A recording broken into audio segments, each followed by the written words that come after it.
Ladies and gentlemen, welcome to Spawncast episode 379.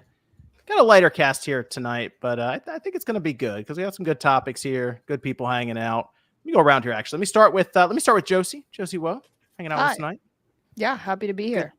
Good to have Josie here. You're going to check out. You said you're going to check out that MEO demo when that thing drops. Oh yeah, Monday I will be all over the MEO demo. Excited to see what Nintendo's first M-rated game means.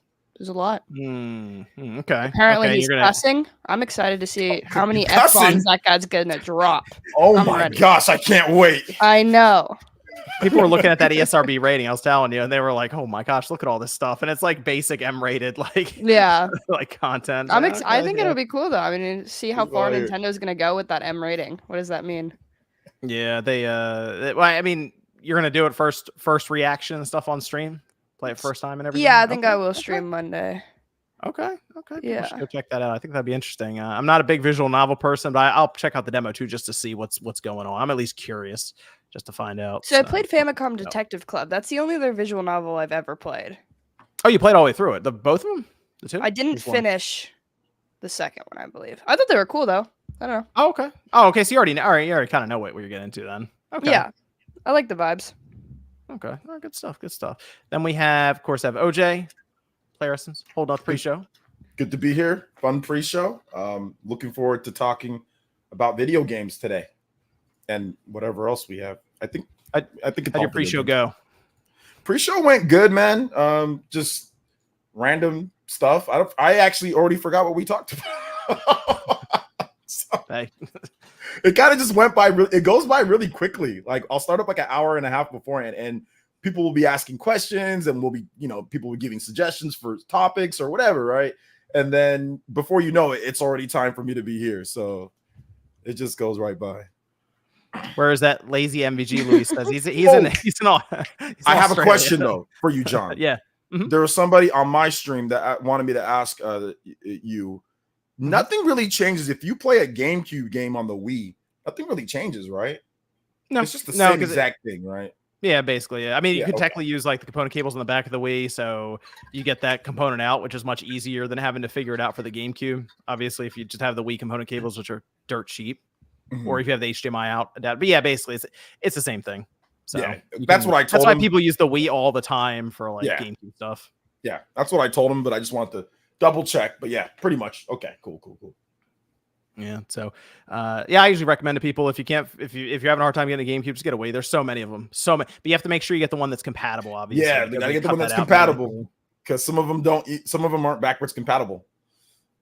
Yeah. They took that out. It was very weird. Yeah. Oh, you did you have one of those, Josie? I did not. I kind of want to get one though. The backward, you had a Wii that had backwards compatibility or not backwards compatibility?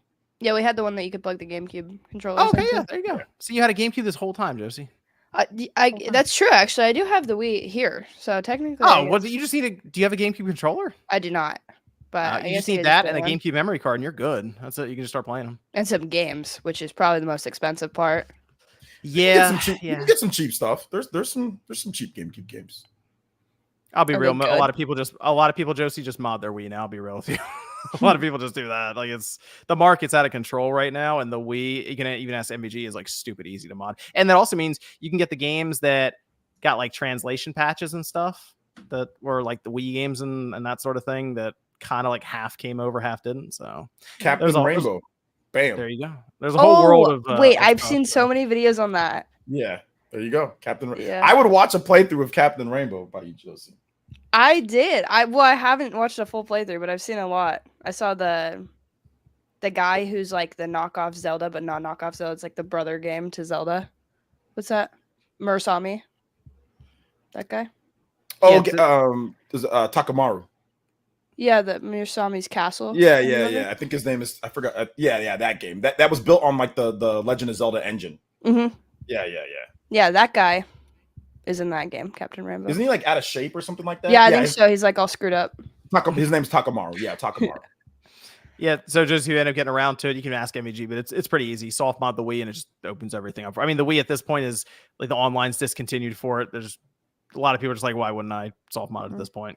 So And also all those Wii like WiiWare games, people backed all those up. Like they're all archived online. The ones that got discontinued and then removed, delisted. So there's a whole world out there for Wii stuff.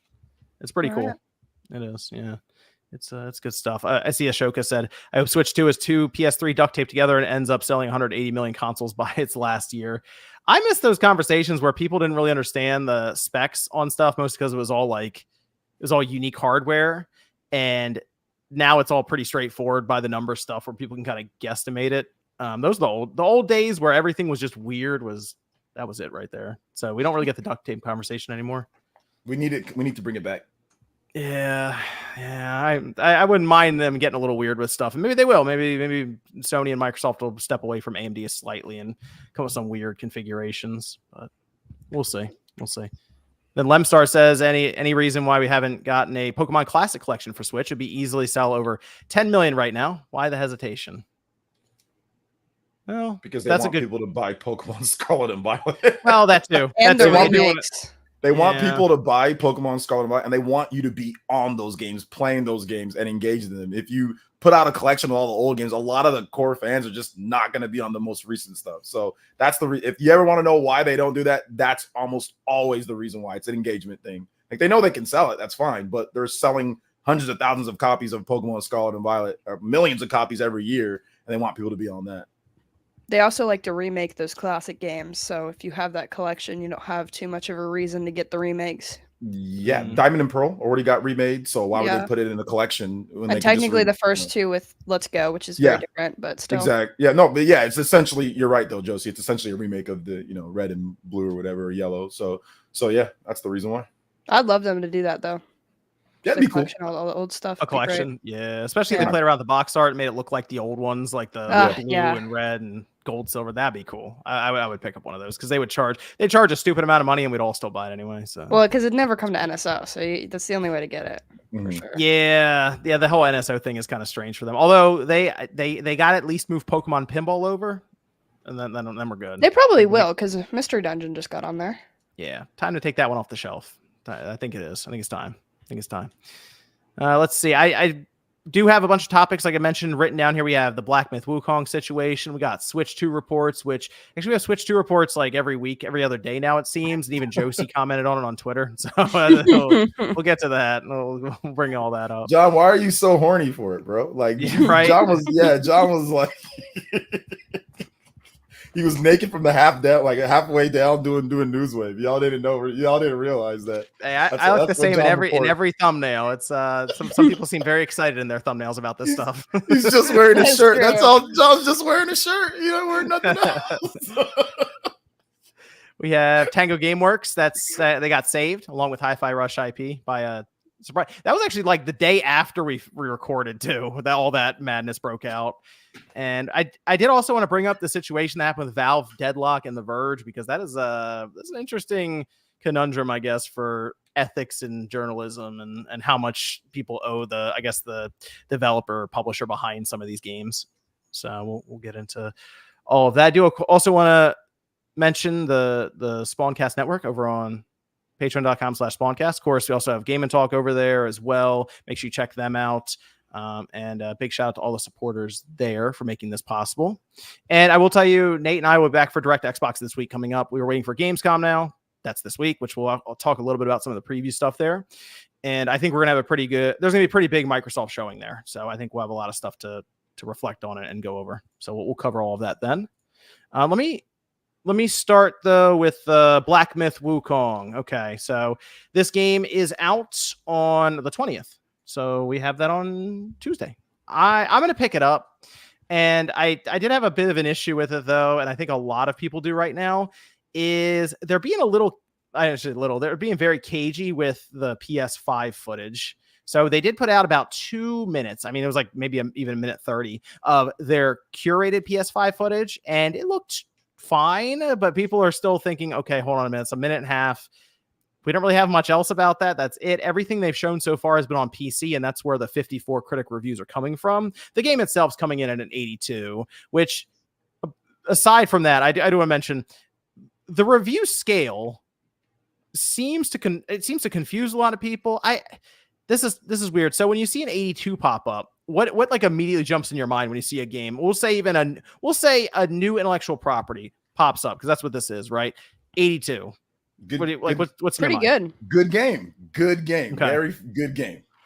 I think a lot, because I feel like whenever I see it pop up on the internet, a lot of people's review scale has to start at 8 and then it ends at 100, and like that's the spectrum, right? That's it. Like, people are crazy, especially like I gave a game a 7 and I got obliterated. I was like, I like the game. It's just not mind blowing. Ocarina of Time. It was Super Metroid. No, you deserve to get obliterated. Hold up, that was deserved obliteration. I agree. You notice how I didn't say the name of it. Deserved obliteration. Super Metroid a 7. It's all right. It's a good game. I agree with those. Who was it?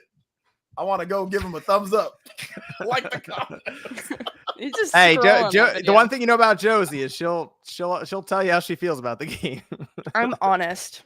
Yeah, there you go. I mean, again, it's an interesting perspective when you for you to go back and look at some of those games. But when you see an 82, it's green on Metacritic. The whole thing is 54 reviews. Like, okay, cool. This is, to me, a good score. It's not like the top of the top in terms of you see the 95s and stuff pop up, sure, but for a new IP from a relatively unknown studio, I'd say an 82 is pretty good. But people were just so disappointed with that score. I was like, really? It seems fine.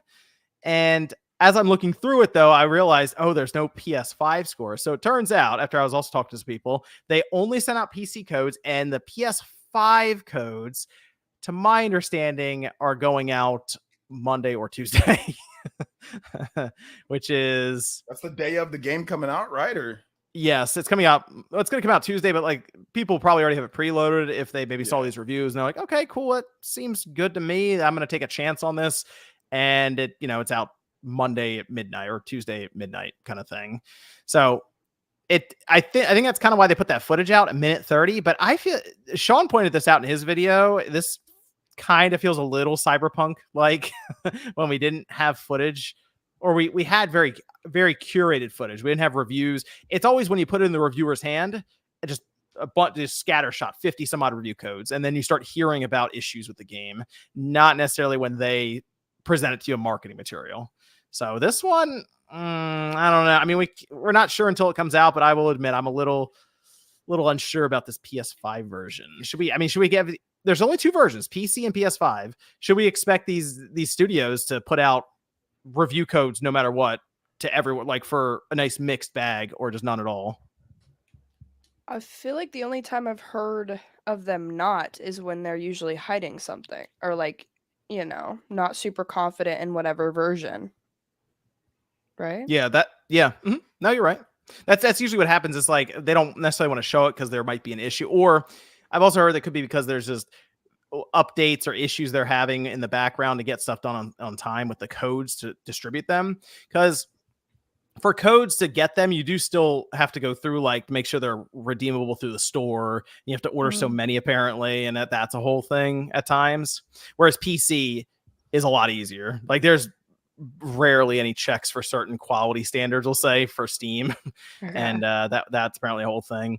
But I'm gonna get the game. I'm getting it on PS5 on, I guess, as soon as it drops, and I'm going to find out about this one. I'm gonna see if there's some issues with the PS5 version, because they said there was a 60 FPS mode on the PS5. I did the benchmark on my PC, and I got 60 frames with ray tracing off, and it seemed fine. So the smart move would be for me to get it on PC, but I am so curious about this PS5 version that I'm going to get on the PS5. I'll get some footage of it.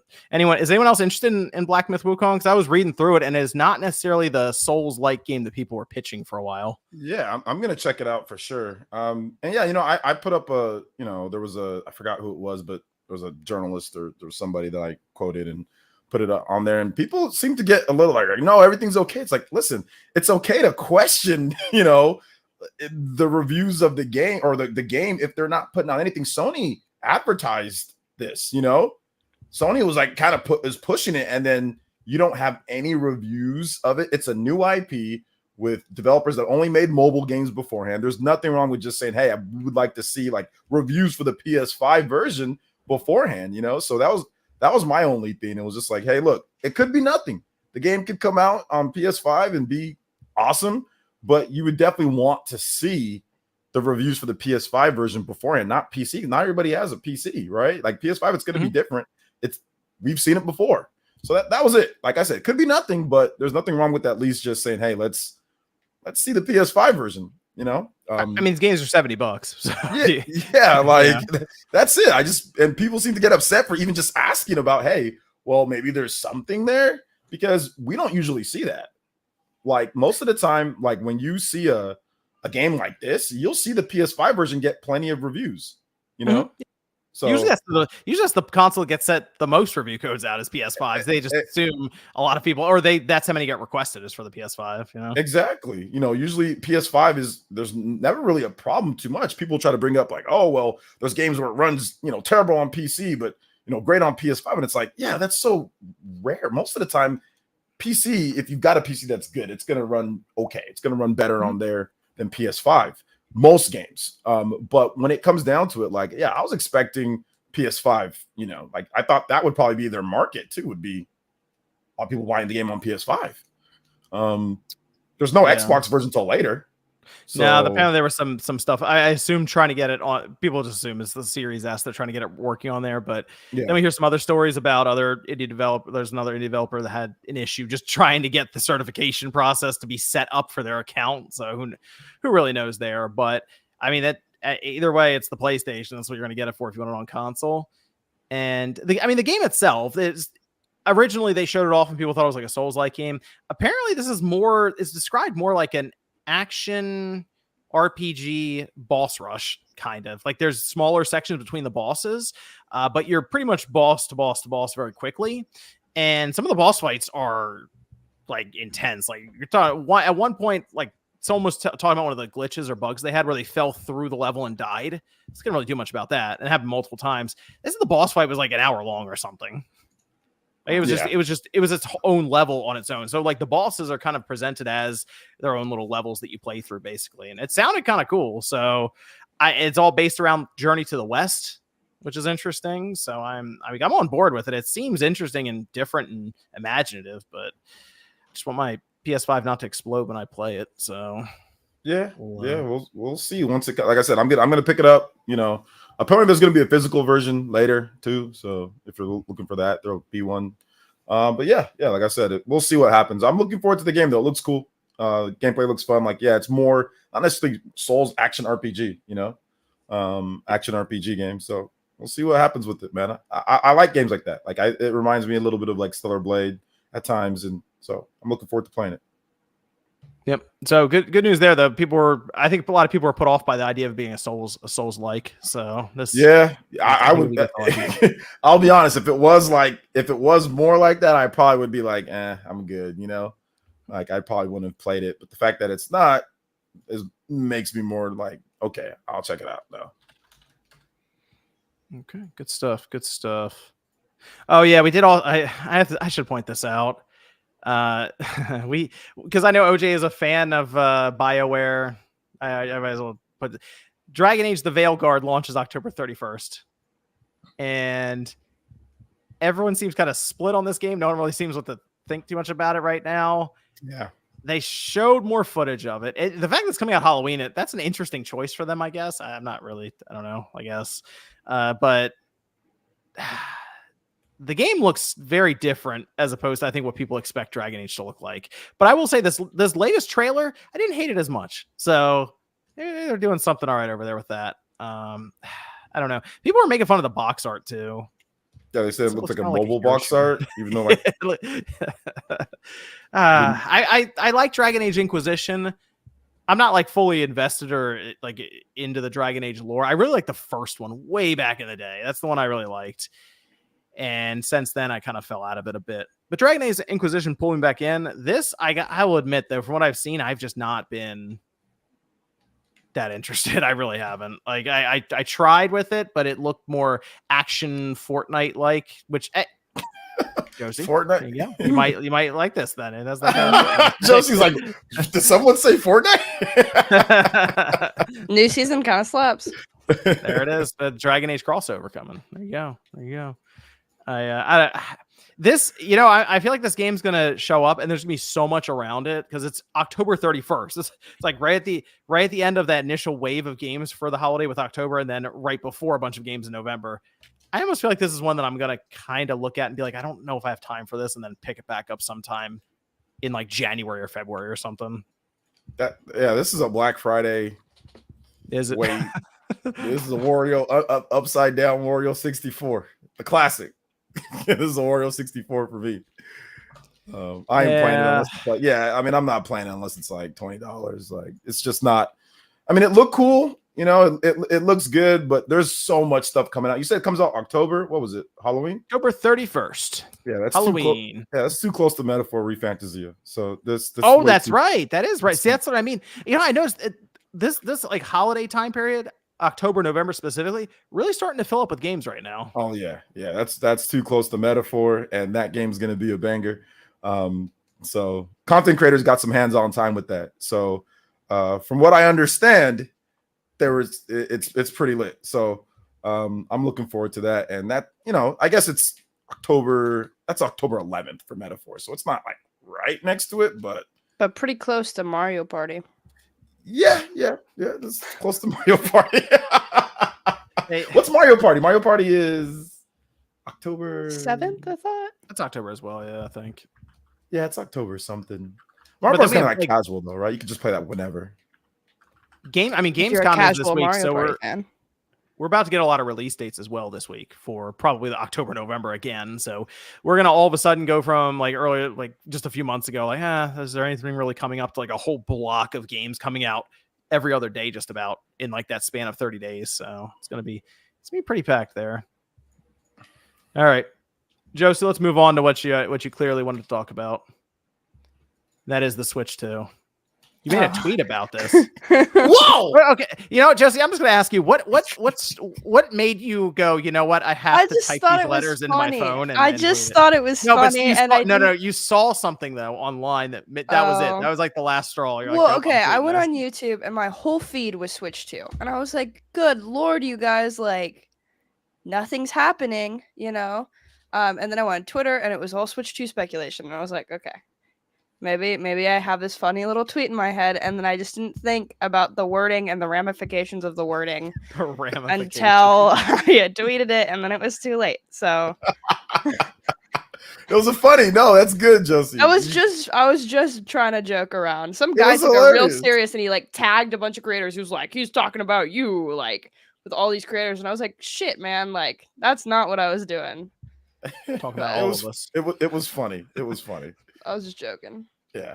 Like I don't know. Like right now, there's like some manufacturing. There was like the manufacturing thing that I saw the manufacturing stuff that it like just popped up. I saw like make the rounds today.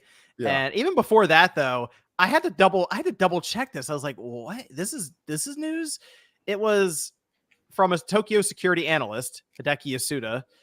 They said in a report the console should be released in the first half of 2025 for $499 or less. That's the information we get every day, and it's the most nothing. I read it. I was like, I feel like we've been talking about that forever. Yeah, it's like no shit, man. Of course. I will say if they came out and said it's coming out in the first 2 weeks of May, and it's going to be $399. I'm like, okay, wow, that's give us some bullet points, and I'm down with it. That's a pretty specific prediction. They're like, it's going to be $500 or less, and it's going to come out in the next year. I could have guessed that. I did guess that. I don't know. Like, I thought that was funny. Like that was like the top trending news story, I think, on VGC or something. I'm like, what? People are looking for anything. That's the horny part, right, Josie? Like people are just like they are ready and looking for anything when it comes down to it. It's I mean, it's gotten out of hand a bit. I think Sean made a video on it. He talked about that. Yeah. I made a video. I think we didn't plan that either. I also made a video talking about like this is like it's like getting kind of ridiculous with some of the stuff here because people are taking anything and like spinning it. It's not even like a discussion anymore. They're trying to spin it. And then on top of that, there's articles that are saying like that are like misquoting and like putting just like wrong information out too. Like they're taking some of that. So it's just like it's getting ridiculous. It seemed like people saw that the information about 2025 and some people were like looking at that as like it was bad news. And I like, it's what we've kind of been discussing for a while, that it would most likely launch. It could launch in March, but it could also be April or May, somewhere in there. And that would put it outside this fiscal year. And I guess people saw a year and then 2025, and it was like, oh, it's like holiday 2025. If Nintendo waits till holiday 2025, that is kind of crazy. That is crazy. I don't know if they're going to go that far. That means the chip they fabricated would be like almost 3 years old from when they Hopefully set it not. up to where That it would comes out. suck. It's like, wow. For these creators quite a while. too. I don't know. Yeah. Here's the thing though with this whole Switch 2 situation, it doesn't necessarily matter when Nintendo releases it. The part that matters, specifically for like the creators, is when they finally show the thing in a trailer and make announcements in a live stream. Because as soon as that happens, basically the roadmap is set, and you can basically talk about and speculate and do everything because it's there. We see it as tangible, right? Mm-hmm. And I remember when the Switch first came out, that's all that was required. Once that October trailer hit, and OJ knows. Once that hit, it was it was a lot of, because leading up to that it was very divisive and a lot of fighting back and forth. Once that trailer hits and we knew what it was, everyone was like, okay. And then we just started talking about the Switch, and people got really excited, and we got the release date after January, and it was on. It was exciting. Yeah. So that's the countdown. Whenever Nintendo wants to put the trailer out or the live stream, that's it. That's what everyone should be waiting for. Not like, oh, when's the thing coming out? When are they going to show it? And that'll be great too, because then people can make all these videos and stuff with some sort of substance. I think, and I'm not saying anyone specifically, and I also think that you should be able to make whatever you want. I don't really care. You are talking about someone specifically, actually. I'm not. I think you are. I think you should make whatever you want, and it doesn't really affect anyone. I'm making a Switch 2 video. You do what you got to do, but it's just I know a little. Who you're talking. I think I know who you're talking about. I'm not talking about anyone specific. I swear. Wow. There's a few of them. That's one of the reasons also I'm hoping Nintendo puts the trailer out in like the next month or two, because I think we just need that's the thing, we just need to get that out of the way. Even if it's like, so when the Switch first got shown, I went back and there is still a subreddit that's like this little snapshot in time. It's just Nintendo NX subreddit, and it ended as soon as they show that trailer. So you can see the buildup from posts from 8 years ago, and people are like losing their mind when Nintendo's going to show it. They made the announcement immediately, like 30,000 upvotes. It's like, it's finally happening and stuff. And that was the last post on there. It's kind of crazy because then they made the Switch subreddit. But it was that's all it took. They showed the 3-minute trailer. We were off and running. That's all. So that's I unsubscribed for the Switch 2 Mafia on YouTube. Fool me once, shame on you. Fool me twice, shame on me.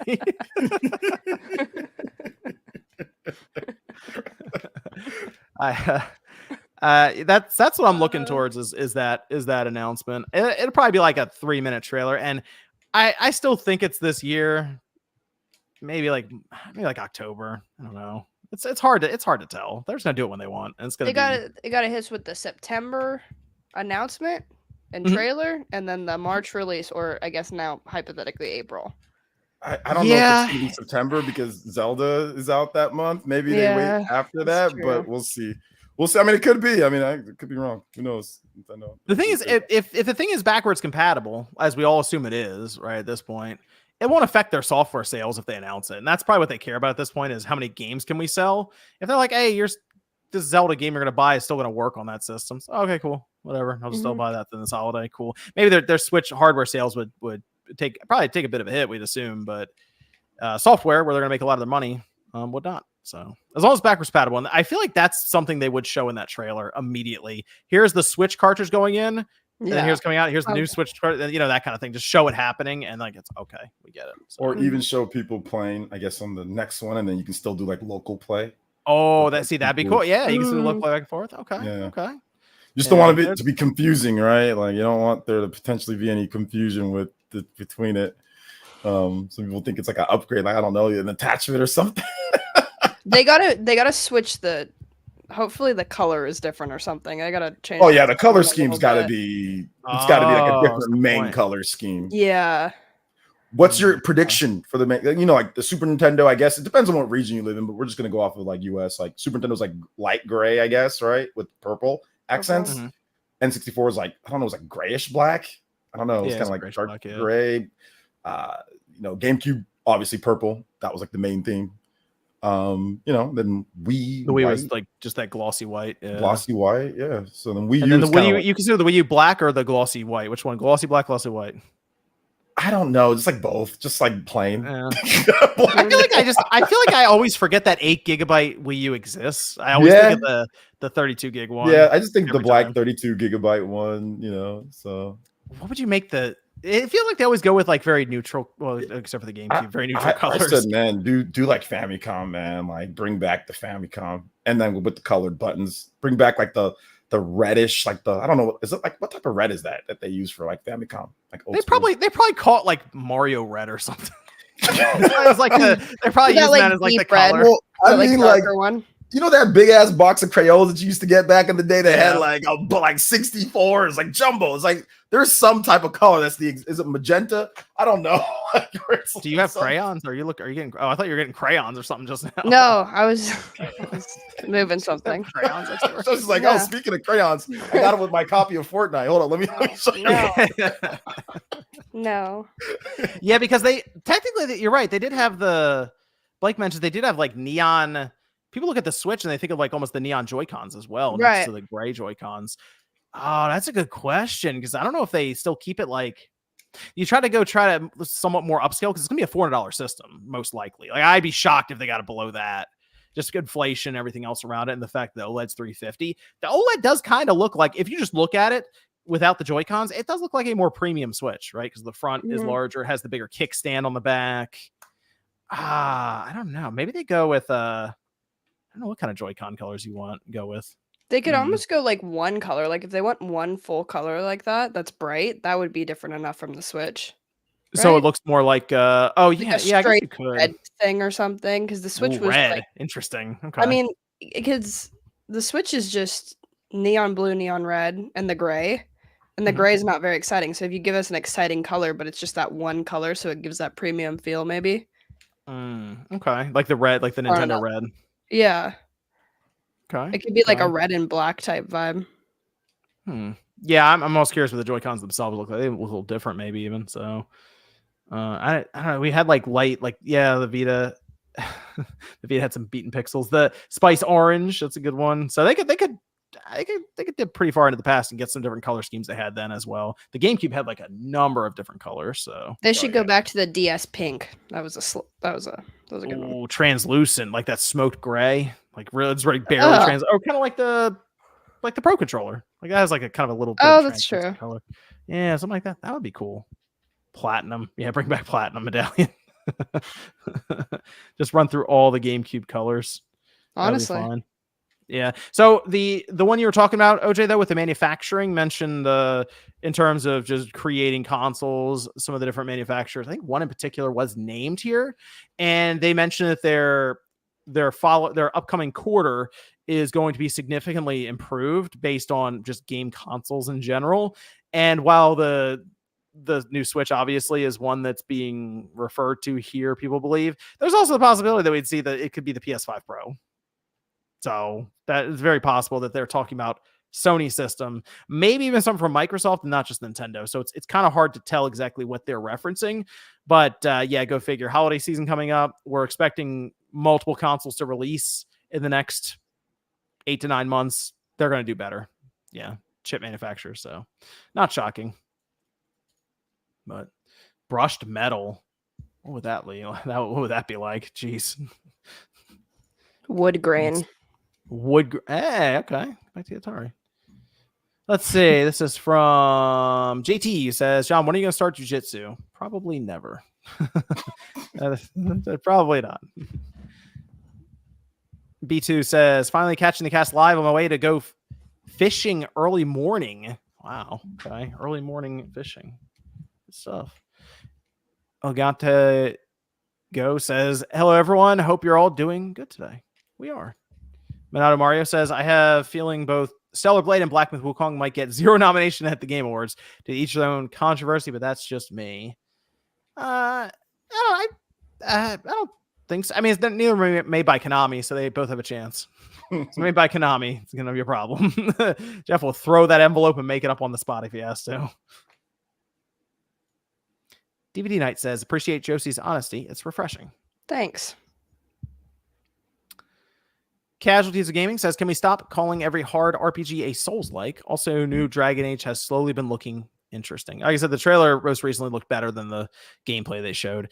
I feel like the Souls-like thing is kind of strange because I feel like we do refer to a lot of very difficult action RPGs as Souls-like, but there is a kind of a formula that's followed when it comes to collecting, basically experience points, losing it if you die right there, and then also building up your character in different ways to overcome some of these challenges with vitality, dexterity, strength, magic. But I mean, we've had some very good ones. Liza P, very good Souls-like game. Shoka says, player says, I want my booby blade back. What is going on? Is this a pre-show thing, OJ? I want Tora and Poppy to be the main character, and all Tora says is me. Oh yeah, he's talking about Pyra and Xenoblade 2. Oh, okay. Dark Type says, who here's excited for Sonic the Hedgehog 3? Supposedly a trailer is dropping soon. I'm excited to see Shadow and Fat Eggman. I'm not into those movies, but they're around. Interesting. Okay. I watched the first one and I'm like, ooh. Really? The kids like the first and the second one with Knuckles. Knuckles is cool. It's okay. They're just, I don't know, man.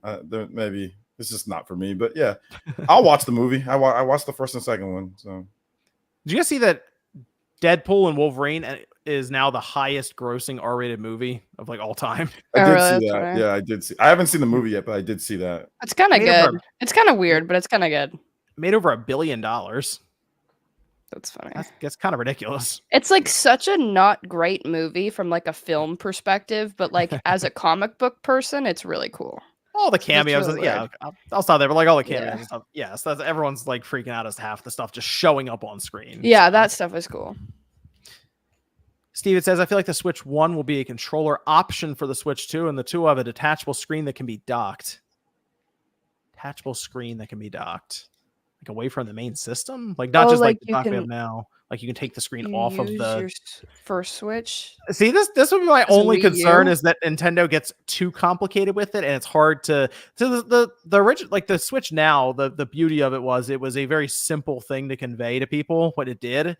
I'd almost be concerned that Nintendo would get if they went down the path of all these little extra features, it would end up coming out the other side as being too complicated for the end user.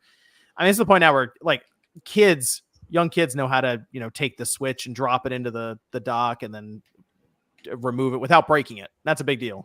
The fact they don't break it is a big thing. So let's see. Puppy says, imagine Switch 2 launch with GTA 6 edition. Well, I think that's going to be something to be well down the road for GTA 6, but I wouldn't be shocked if Rockstar tried to do something with it. Imagine the battery life on that thing if it does. It's like right. 10 minutes. Imagine that's with the 3D Mario. Imagine that might happen. 3D Mario be good. Mario Kart would be good too. Mario Kart. Imagine a launch with Mario Kart. That's what Nintendo's probably thinking. That is another thing that would blow. Someone brought that up, and I had to think about this for a minute. But GTA 6 is probably coming out like September, October of next year. So probably about a year from now. That would actually be really, really rough if it was the Switch 2 and GTA 6 came out around the same time each other. Like Nintendo waited till holiday 2025, just in terms of coverage and like trying to keep up with everything all at once of those two, what it would be massive releases for hardware and then software, but them not necessarily interacting with each other. They just like run parallel to them. That would be rough. I feel like there's such different audiences. I just mean for like the like press and people trying to keep up with everything. Because it's like, okay, GTA 6 is over here. The Switch 2 is over here. They're not intersecting at all because they're not like, we don't have GTA 6 on the Switch 2. And it would just be like going back and forth to massive like releases. Chief Adam says, do you think we'll get a release date for all digital Series X at Gamescom? We've heard nothing about the console since its announcement. Yeah, that's that system, by the way, is going to be, from what I saw, it's going to be $600 for that thing. So we are back with Xbox. We are back to the $600 mark. It's the 2 terabyte all digital one. They're clearly moving to an all digital third party situation here. I mean, I think it's pretty. Now we have. Are we talking about the rumors? You a PC. Are we talking about the rumors about, or is that still a topic today? My bad, John. I didn't see. For what's that? The Xbox? Yeah, like the big game that's coming apparently. Oh yeah. The big game is coming apparently next week for Gamescom. Maybe we'll see. But all the Microsoft insiders are saying that it's 100% like it's going to happen. You know. Yeah, the game that people are basically kicking around which game it would be. And at first it was Forza Horizon 5. I am not, I will say this at this point, after hearing that, I'm not of the mind that it's Forza Horizon 5 next week. I wouldn't be shocked if that was in development. I don't think that's what's happening in the next week or so. People were trying to time out this announcement. I think they see Gamescom and they're like, oh, obviously that's where Microsoft would do it. I don't know. I think Microsoft is going to bring another like 3 or 4 games over, but I don't know if it's going to be the same way they did these most recent ones. I think they might announce one here, one there kind of thing. And then after a year, we'll look back and be like, oh, 5 more games showed up.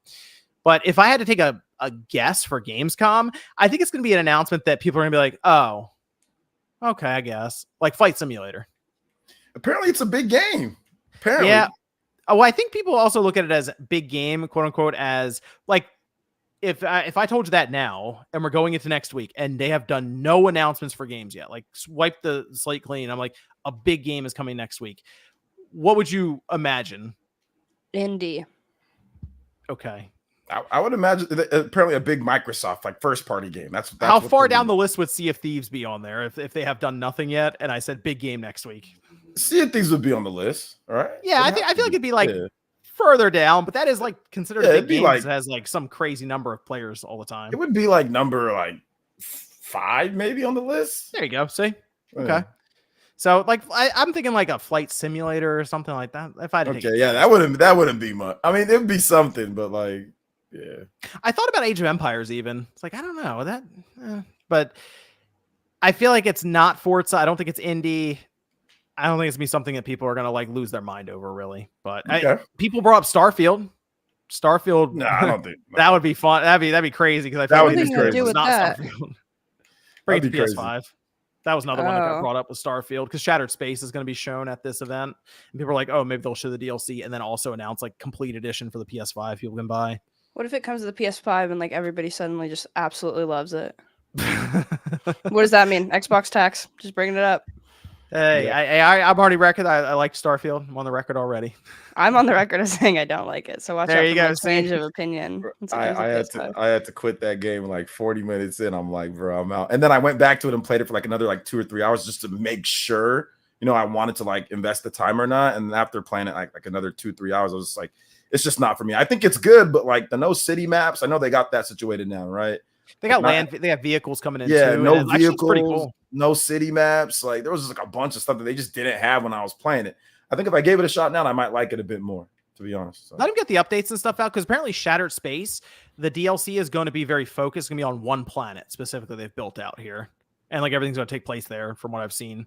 So I think that'll be more of a focused, like Elder Scrolls in space kind of thing, right? Something like Fallout in space. I think it's going to be much more as I think they said before, like intimately crafted. So it's more of a story experience. But the thing that gets me about Starfield, when I hear people who like didn't get a chance to really get too far into it or get to the end of the game, it's probably one of those moments in gaming where it is like the best new game plus I've ever seen. The best way they've handled it. It was actually really impressive. And unfortunately, most people probably haven't seen it. And I'm never going to really talk about it because it spoils it completely. It is a moment where you get to the end of the game and you go, wow, that is actually really cool. That is a really good new game plus setup. So anyone in the chat, I'm sure knows what I'm talking about. If they've beaten it, don't spoil it for people. But if you played Starfield and you beat it, they know what I'm talking about. They do. So that's the only thing. If anyone can get themselves to get through about 30 hours of Starfield to mainline it, you'll see what I'm saying. I tried again too, but I just couldn't do it either. It was also the travel, like the way, like the loading times and the travel was just like ass. No, and I even bought it early from Game Pass. I remember like getting the early thing, and I was like, "Oh, this is gonna be so cool! I'm so excited!" Oh yeah, I got a review code for it. I was like, "Oh, cool! They're giving me a review code." Microsoft always gives me a review code, so I'm like, "Oh, they're giving me a review code. I'm gonna play it." It's awesome. Yeah, same way I was actually legit excited for it, but it was just it was just so cumbersome, like just trying to get through that game, like just navigating it. And then like the I know they always do this in like the Bethesda games, but like the whole how much like the equipment and like everything, like, you know, you're encumbered and like you can't like walk or whatever, or like you can't like that type of stuff. Like can't fast travel if you're that. Like I don't know if they fixed that. They might have fixed that. You know, in the updates. They've been updating it a lot, and this update coming up is going to be pretty big for Shattered Space. So I think a lot of people are going to return to it, and maybe it's going to be that situation where I don't say No Man's Sky, but like even Skyrim went through a number of updates and stuff, and I think it's going to be a situation like that where we get further in, and it's like, okay, this feels like the game they wanted to be able to release years ago. So, but I'll keep an eye. Like for example, right now on the Xbox Series, they got it to 60 frames per second. So it runs smoothly. Yeah, that right there is, I gotta give it another shot just for like that itself, you know. And if they, what about the loading situation? Is that it still loads a lot? Like you'd want to do anything like you go between ship to planet ship. There's load time. So yeah, unfortunately, can't fix everything, but at least they fixed. You know, I mean, the 60 frames is good, and like what you're saying, like all the stuff that I saw, like the vehicles and all that stuff's good too. So, you know, I haven't played since they added that stuff. Maybe I'll give it another shot. Yeah, I would. Once Shattered Space DLC hits, that's probably when I'd recommend people checking it out again, just to see what you think about it. And like I said, if you get to the end, that is a very cool new game plus. It is very interesting. So, how long did it take you to get to the end? I mean, I did more. It's like 40 something hours. Oh, I did more. Like I did like the Crimson Fleet stuff, and that stuff pissed me off in the early game. I did quite. I feel like if I had just mainlined it might have been faster than that. Like now, because you do New Game Plus, and you can do it a couple of times. You can just keep doing New Game Plus over and over again. Like technically play through the game multiple times. I feel like I can mainline the game very quickly now because I kind of already know a lot of decisions. I'm kind of overpowered. Like I can get through the game pretty quick. So that maybe less than 10 hours then. Like just kind of my position where I can steamroll everything. But I think it's worth the playthrough just to see the New Game Plus and be like, oh, that's actually like maybe some other games should try this. So. If this DLC comes out and everybody's like, this is game changing, this is like the game of the century, then I'll play it. There it is. Okay, we'll keep an eye on Shattered Space. So burned. Well, that's part of that should be part of Gamescom, which we do have Gamescom this week. How do people feel about Gamescom? Sounds so excited, John. You know what it is? I haven't seen as many people excited about Gamescom this year with opening night live, and I almost wonder if it's kind of last year. I mean, I know this hasn't exactly been. It's not E3 93 Summer Game Fest. It's not Video Game Awards, but still, some announcements, right? Man, last year they put up the games, great. John. They put up like Jeff Keighley put up, bruh. Nah, ain't nobody excited for that. They couldn't even get Mr. P.O. excited for it. Nah, man. I saw that. They have release dates. Release dates are coming. That dude get excited for random third-party games on the PS5. They couldn't even get him excited for it, man. They have some release dates that are going to hit. So Indiana Jones, that should get a release date. I'm still thinking December for that one, if I had to take a guess. Hopefully, that'd be cool. I'm really looking forward to that game. Yeah, so it should be making it out this year. He actually just put another. He did. He just put another list of stuff up here. Let's see: Black Ops 6, Monster Wilds, Indiana Jones, Little Nightmares 3, Dragon Ball Sparking Zero, Batman Arkham Shadow, which that is the Quest VR game that we have not seen gameplay for yet. And I think that game is out in like 2 months or something, or next month. So awesome. That'll be fun. Dune Awakening. I think that's the first gameplay for that too. Marvel Rivals, Squid Game Unleashed. What is that? I don't know. I just saw it pop up here just now. A new game from Tarsier Studios. Sid Meier's Civilization 7, Kingdom Come Deliverance 2, Lost Records, Bloom and Rage, and more. There's also supposed to be a new Sega announcement there. So Sega's gonna have a new game there. We saw Yakuza Wars get trademarked. Might be a new Like a Dragon game, maybe. They said it'd be something weird. So I almost am worried it's a mobile game, which is gonna annoy everyone. But it's cross my fingers something kind of different for the Like a Dragon series. A bit of an offshoot there, maybe. But Gamescom is not really bringing the hype I guess people were hoping. I mean, Jeff's gonna release his hype trailer tomorrow, and then the event happens on the 20th at 3 p.m. Eastern. Is Nintendo ever there? 2 p.m. Sorry, 2 p.m. Eastern. Nintendo is not going to be there in terms of like exhibitor, show floor, nothing. But Sony won't be there either. But as we've seen in the past, they can still send a trailer or get a spot in Opening Night Live if they want. Sony's done that before with what's that? The DualSense controller, the new one that they did, the Pro one. Okay. They did that before, and like Horizon, the Lego Horizon game, that still needs a release date. That could be there. That wouldn't shock me.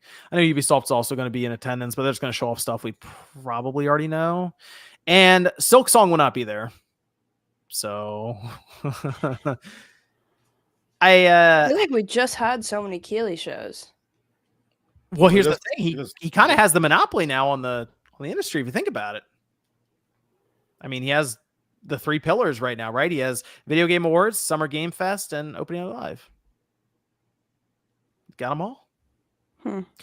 That's the kind of an issue people are bringing up now. Like, wait a minute, he controls, and it costs money to be in his events, so it's like breaking in that cash, Keeley.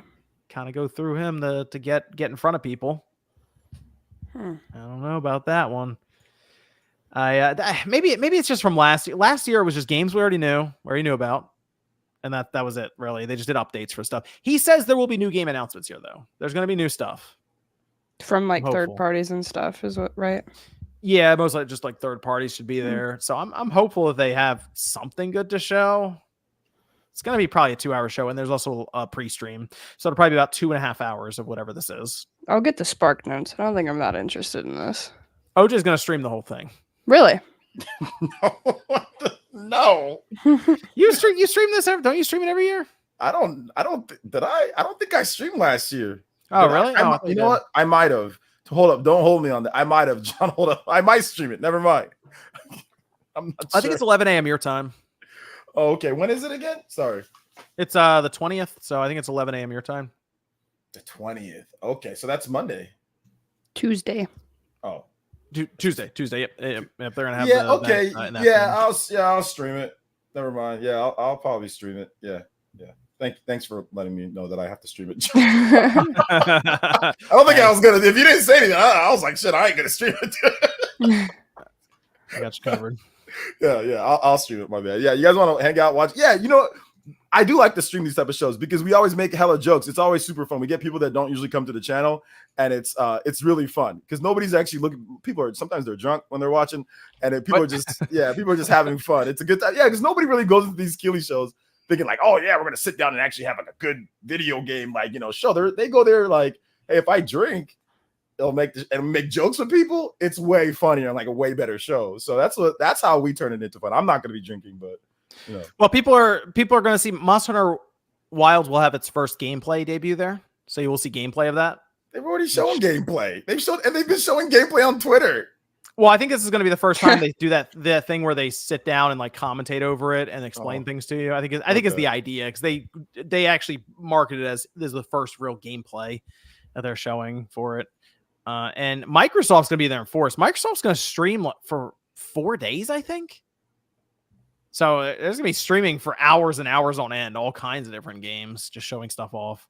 And we have, as I mentioned, Avowed, Indiana Jones, and Starfield Shattered Space are all going to have theater events. So they're going to show this stuff off, big screen, stage, the whole thing. And that's where we'll see release dates for Shattered Space, I believe, and Indiana Jones will be the main ones that they'll show. So Microsoft going all out at this event. Also, I do want to mention that apparently 2K is going to have a gameplay showcase of some kind at this event. And now people are wondering if it's going to be like BioShock or Borderlands. It's hard to say. But that might be another one to keep an eye on too. So I don't know what to expect going into Gamescom after last year. It can't be worse. Again, last year was just a lot of updates on games we already knew about. So go in with low expectations and hope for the best. Yeah, just keep the expectation. Don't think. I mean, what's Keeley? He's put out there is like, hey, don't go in there with these crazy expectations. You know. So you do that. Yeah, especially because the thing with Gamescom. It's in an interesting spot because we generally expect there to be a Nintendo Direct a few weeks later, right? It begins in September. We usually expect Sony to do something a few weeks later in September. So Gamescom is just an awkward time for Sony and Nintendo specifically. Microsoft doesn't really seem to affect at all. They just, whatever will be there. So, but Nintendo and Sony will both be at Tokyo Game Show. So they've opted to go there, it seems. When is that? That is end of September. Yeah, so a little over a month away after Gamescom happens, you'll see Tokyo Game Show happen, which usually means that Sony and Nintendo, they like to have events before Tokyo Game Show. So that's why people are expecting September to have PlayStation and Nintendo events of some kind. Okay. Yep. So maybe a state of play, maybe a showcase, maybe a direct, maybe a partner showcase from Nintendo. Could be something like that. So just to allow the developers and studios that would be at Tokyo Game Show just to show off all their stuff. So, but we'll hopefully see there in the coming weeks. But that's Lego Horizon maybe is the most I'd expect from Sony at this event, just to date that and put it out there, get it going. Let's let me bring up this real quick for for VR, because VR has just been, it feels like it's been on a massive decline. I don't know if this is me. It was kind of, at least tried to pick up some steam a few years ago. It hasn't really done a lot since. And now we hear that at this point, San Andreas VR is indefinitely shelved. It's delayed. It's not coming out. And I'm sad, because that was actually one that I was curious about, just to see what that would be. Like, there's few VR games where I go, I kind of want to see what that's going to be like. The Batman game is one that's coming up, and San Andreas VR, because San Andreas, classic game, classic Grand Theft Auto game. The idea of walking around there VR would have been kind of cool, or just see how they would have approached it.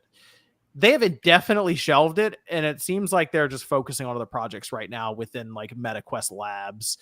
And that seems very weird for that to happen for a game like this, when you feel like there's few games that will get people interested in VR. I feel like GTA is something that is big enough that maybe someone would have checked it out. Anyone. Like, you gotta get intellectual properties involved, and GTA is big. And they've shelved. Yeah, I just feel like if you're a gamer, like, you could be a gamer without being a VR gamer. Like VR is such a subsection of people, and it's really cool for those people who like it, but it's not this mass appealing thing yet, because I don't know if the technology is there. There, Josie's got it. The technology is not there for it to be cool yet. Like, it's cool sitting down playing games with the homies, but wearing some dumbass headset with wires coming out of the back of it and connected to a PS5 or some adapter to the PC, like, that's just not. People aren't trying. And then the price, like, right? But the price is ridiculous. Yeah, the pricing is still not necessarily mass market. But the biggest thing, talking to like casuals that I know, it's just not, they don't want to sit down and have something over their eyes, like covering their eyes for an extended period of time. It's just, and gamers also, even like core gamers, don't want to do that either. Like you come home from work, you don't want to be sitting there jumping around and doing all this, like, you don't want to be doing that. You're probably just going to want to sit down, relax, and play a game. You're not going to want to be doing all that. It's cool for certain times. Like, if you got like a dope game room and like you have a lot of space and you can set something up to where you and the homies can do it, but a lot of people don't. A lot of people live in apartments. It's just not set up for everybody. It's just not, whereas a console or something, you can take that anywhere, like a Steam Deck or whatever the case is, right? So it's just not ready for everyone at this point, until people start getting more houses and start getting more dedicated space and just start being like, better games. That's the only way that I can see it. Games, and people actually have space to play it, and it's got to get adapted by like the big like Sony's got to really start pushing it, or Microsoft has to start pushing it. Like, I feel like it has to be adapted by the big gaming 3 companies to get casual people and like just casual game fans into it. Nobody's willing to spend that amount of money to really get it done, because you jeopardize that money going to, your bread and butter, right?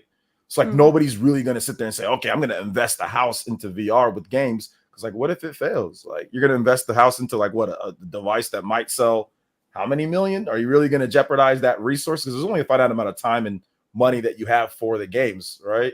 And if you start investing years into making these games and it flops, you're going to be in trouble. So Microsoft and Sony, and Nintendo, I mean, they did their little Labo thing, but that wasn't even a whole toe, half toe. That was like, that was like looking at the funnel. Yeah, I was like looking at him like, oh no, I'm good. Like, that was like looking at it. Like, they didn't even really try too hard. That was just, I think Labo was whatever it was, but they're like, if it fails, which it did kind of like flop, then they're good. They just ditch it. There you go. Nobody cares, right? It's an afterthought. They didn't really spend no money on it like that. So Yeah, that's the Yeah, problem. I think when I saw this though with the GTA, that one was the one where I said, maybe VR and gaming is just not working out, because the Meta Quest 2 and 3 have been the most successful VR headsets, probably because they're all in one, so you don't need a PS5 or a PC to use it, right? You just take the headset, put it on, you go, and it is more convenient. There's still work involved. Obviously, you need to maybe clear the space in your room. You need to set a boundary and stuff, but at least you're not hooking wires up, that kind of thing. You're not getting necessarily the same visual clarity that you do from a PS5 or a high-end PC, but people are willing to sacrifice that for the convenience. But when I see that, I go, wow, really? They don't even want to push GTA to get that out at least and see what happens? Because I will say this, Resident Evil 4 with the Meta Quest is actually pretty cool. Like Quest 2 or Quest 3, they did a pretty good job with Resident Evil 4. So when I saw that and then I hear that they're not going to pursue GTA, I was a little surprised on that one. And it felt like, ooh, that is a gut punch for VR right there. I guess that's not good. So I don't know what their plan is for VR at this point in its current state. I think just the technology, as you guys said, has to evolve a bit. And I think we have to get to where it's just not a massive box that's strapped to your face. Like it needs to be sunglasses or something like that. That's what it needs to be cool, man. It needs to be like some sunglasses where you can still somewhat have some interactions with other people. It needs to be cheap enough to where other people can kind of get involved. And it needs to be all in one, or it needs to be like wireless, right? Like a little dongle that you plug into your TV, or that little box that just sits right there. It can't be some big ass PS5 computing in the background with wires connected to it. It's got to be an all-in-one, cool, sleek looking device that's like $299 or like something like, you know what I'm saying? And it's great quality. So it's got to advance to the point to where it's like something like that, to where anybody can go pick it up, good price, and there's like hella games. There's like a ton of games that you can pick from. It's always backwards compatible. You don't have to worry about if it's compatible with this game or that. Everything's got to be able to be playable. All these guys that make it, they got to all work together and make like one device. They want this thing to work, man. They should all like work together and just make one device and make all the games on that. Unless, like I said, maybe there might be a market for multiple different VR headsets, but I don't know if the market's even big enough for that, you know? And I was joking when I say, like, you know, they're all going to work together to make one device, but I'm just saying, like, that's the type of effort that it might take to really push VR to mainstream, you know? Callancho Any Game says, all this VR slander, play Half-Life Alyx wirelessly on your gaming PC with a $200 Quest 2. Zoomers today only play Fortnite, Roblox, and Gorilla Tag. Hear that, Josie? Zoomers don't have enough money to buy an extra VR headset. That's literally what it is. With stuff like this, the younger generation, with what is happening economically right now, we have no money. So we're not going to go out there and buy this like super expensive ass VR thing that's literally just a gimmick right now. If it wasn't a gimmick, I'd love to get it. But you can name one really cool experience and then not like 40 others. I'm still not going to jump on it. Yeah, I actually have... I will say this, the good experiences with VR are pretty impressive, but I still think that's just not going to be enough to get people on, like the mass market on board, which is what you need for how expensive it is to develop and then manufacture those VR headsets. Like they're obviously trying to break into the mainstream with it, and it just has not worked from gaming, which probably was one they were hoping to be able to reach consumers with. And then like productivity and in the workforce, that's a big one they're trying to get into. There's a lot of corporate money there, but even on that side, I don't know many people who want to go into work and just wear a headset all day. So I think it's like it's like a really big disconnect from the people making them and then the consumers. Like we're like innately humans are like social, you know, so you don't want to like isolate yourself in this stupid little box all day. That's what people rip me apart when I'm like, no, that's what people don't want to sit there and put that on. People don't even want to put on glasses for 3D TVs. Like, oh yeah, and 3D TV isn't a thing anymore. Yeah, 3D TVs are not a thing anymore. But that was the big push. Oh, 3D. I had the same people coming to me saying, no 3D TVs. I'm like, listen, guys, people don't even want to put on sunglasses for that. And those were sunglasses. This is a big old bulky, you know, what's that dude from Star Trek? Star Trek looking dude. That guy. It's like a big old bulky thing, you know. It's like it's not like it's lightweight. I mean, some of them are lightweight, but it's not like you still gotta put it over your head like snowboarding goggles, right? Like it's still like that. And what's that other thing that Apple came out with? Is that doing good? I don't know if that's doing the Vision good Pro. The Vision, is that? I don't think so. I mean, that thing was priced over $3,000, right? Yeah, but I mean, it has all the tech, it has all that. People are thinking, oh well, if Apple, people buy expensive Apple stuff all the time. People will buy that. Yeah, that flopped too, right? So it's like it's not ready yet. They got to go back to the drawing board. The HoloLens, get the HoloLens team ready to go, get them back, and let's see what the HoloLens team can do in the modern day. Give me some of those like Neo sunglasses, or something like that, and maybe I'll try it if it's all in one. But I've got a MetaQuest thing. Like I've played the RE4, but I get dizzy too easily on that shit. So like I was done with it. But I can see why maybe that an all-in-one device that's cheaper, that's lightweight, and that's like glasses that you can see the homies still in the room or something, like a HoloLens thing. I think that could have some potential in the future. Yeah, also, it was. Before I get ripped apart too much, I just want to say I do think VR gaming is very cool. It just has its subsect of people, and I don't think it's attracting new people, and that's the main issue, I believe. Well, I'm like just a month ago, they had this here that says that Vision Pro U.S. sales are all but dead. Market analyst says so. Hasn't exactly been great in the press or media for it either right now. And that was it's a total gimmick with Apple. Like it was cool. Like I went in and tried it out just because I wanted to see what was what. Yeah. And it was a cool little experience, but it's such a gimmick. And I think maybe once VR escapes being a gimmick, then it'll be a real thing. But until then, it's cool for people that like it. But if you like it though, it's cool. Like don't let us being like negative Nancy's on it like deter you from playing or trying it out. Like try it out yourself, see what you think, and if it's lit, play it, enjoy it, have fun, Mm-hmm. Yeah, it is a genuinely unique experience, like to use VR and it actually be good. Like Gran Turismo is still the one that most people look at, but even on Quest they have, for example, roller coaster apps where you can go on different roller coasters and stuff. I could throw up. It actually is pretty good. Like you get a fan, you get a fan near you, and have the fan blowing in the room, and the kid I nanny, we put him in a basket, the laundry basket. Yep. And then we put a roller coaster on the TV, and it's a good time. Okay, yeah, so it's cool. You should do that with your son, RJ. It's a good time. Maybe I will. Maybe he's a thrill-seeking dude. If I throw him into the air, he's like, "Woo!" He gets hyped when I throw him. So yeah. Throw him in a laundry basket and move him around. All right. Let me go back to. This is from. Okay, that's right. Because we're talking about the Xbox Series, the Series X all digital. Tijo says, "Have any of you played Mario Kart Arcade GPDX?" Yes, many times. I like that game in the arcade. Yeah. Mm-hmm. I went to Dave & Buster's and played it. Yeah, Dave & Buster's, that's a big one where it is. Yeah, yep. Mm-hmm. I played Halo today, actually, the arcade version of that. Oh, I've never played an arcade. Is it good?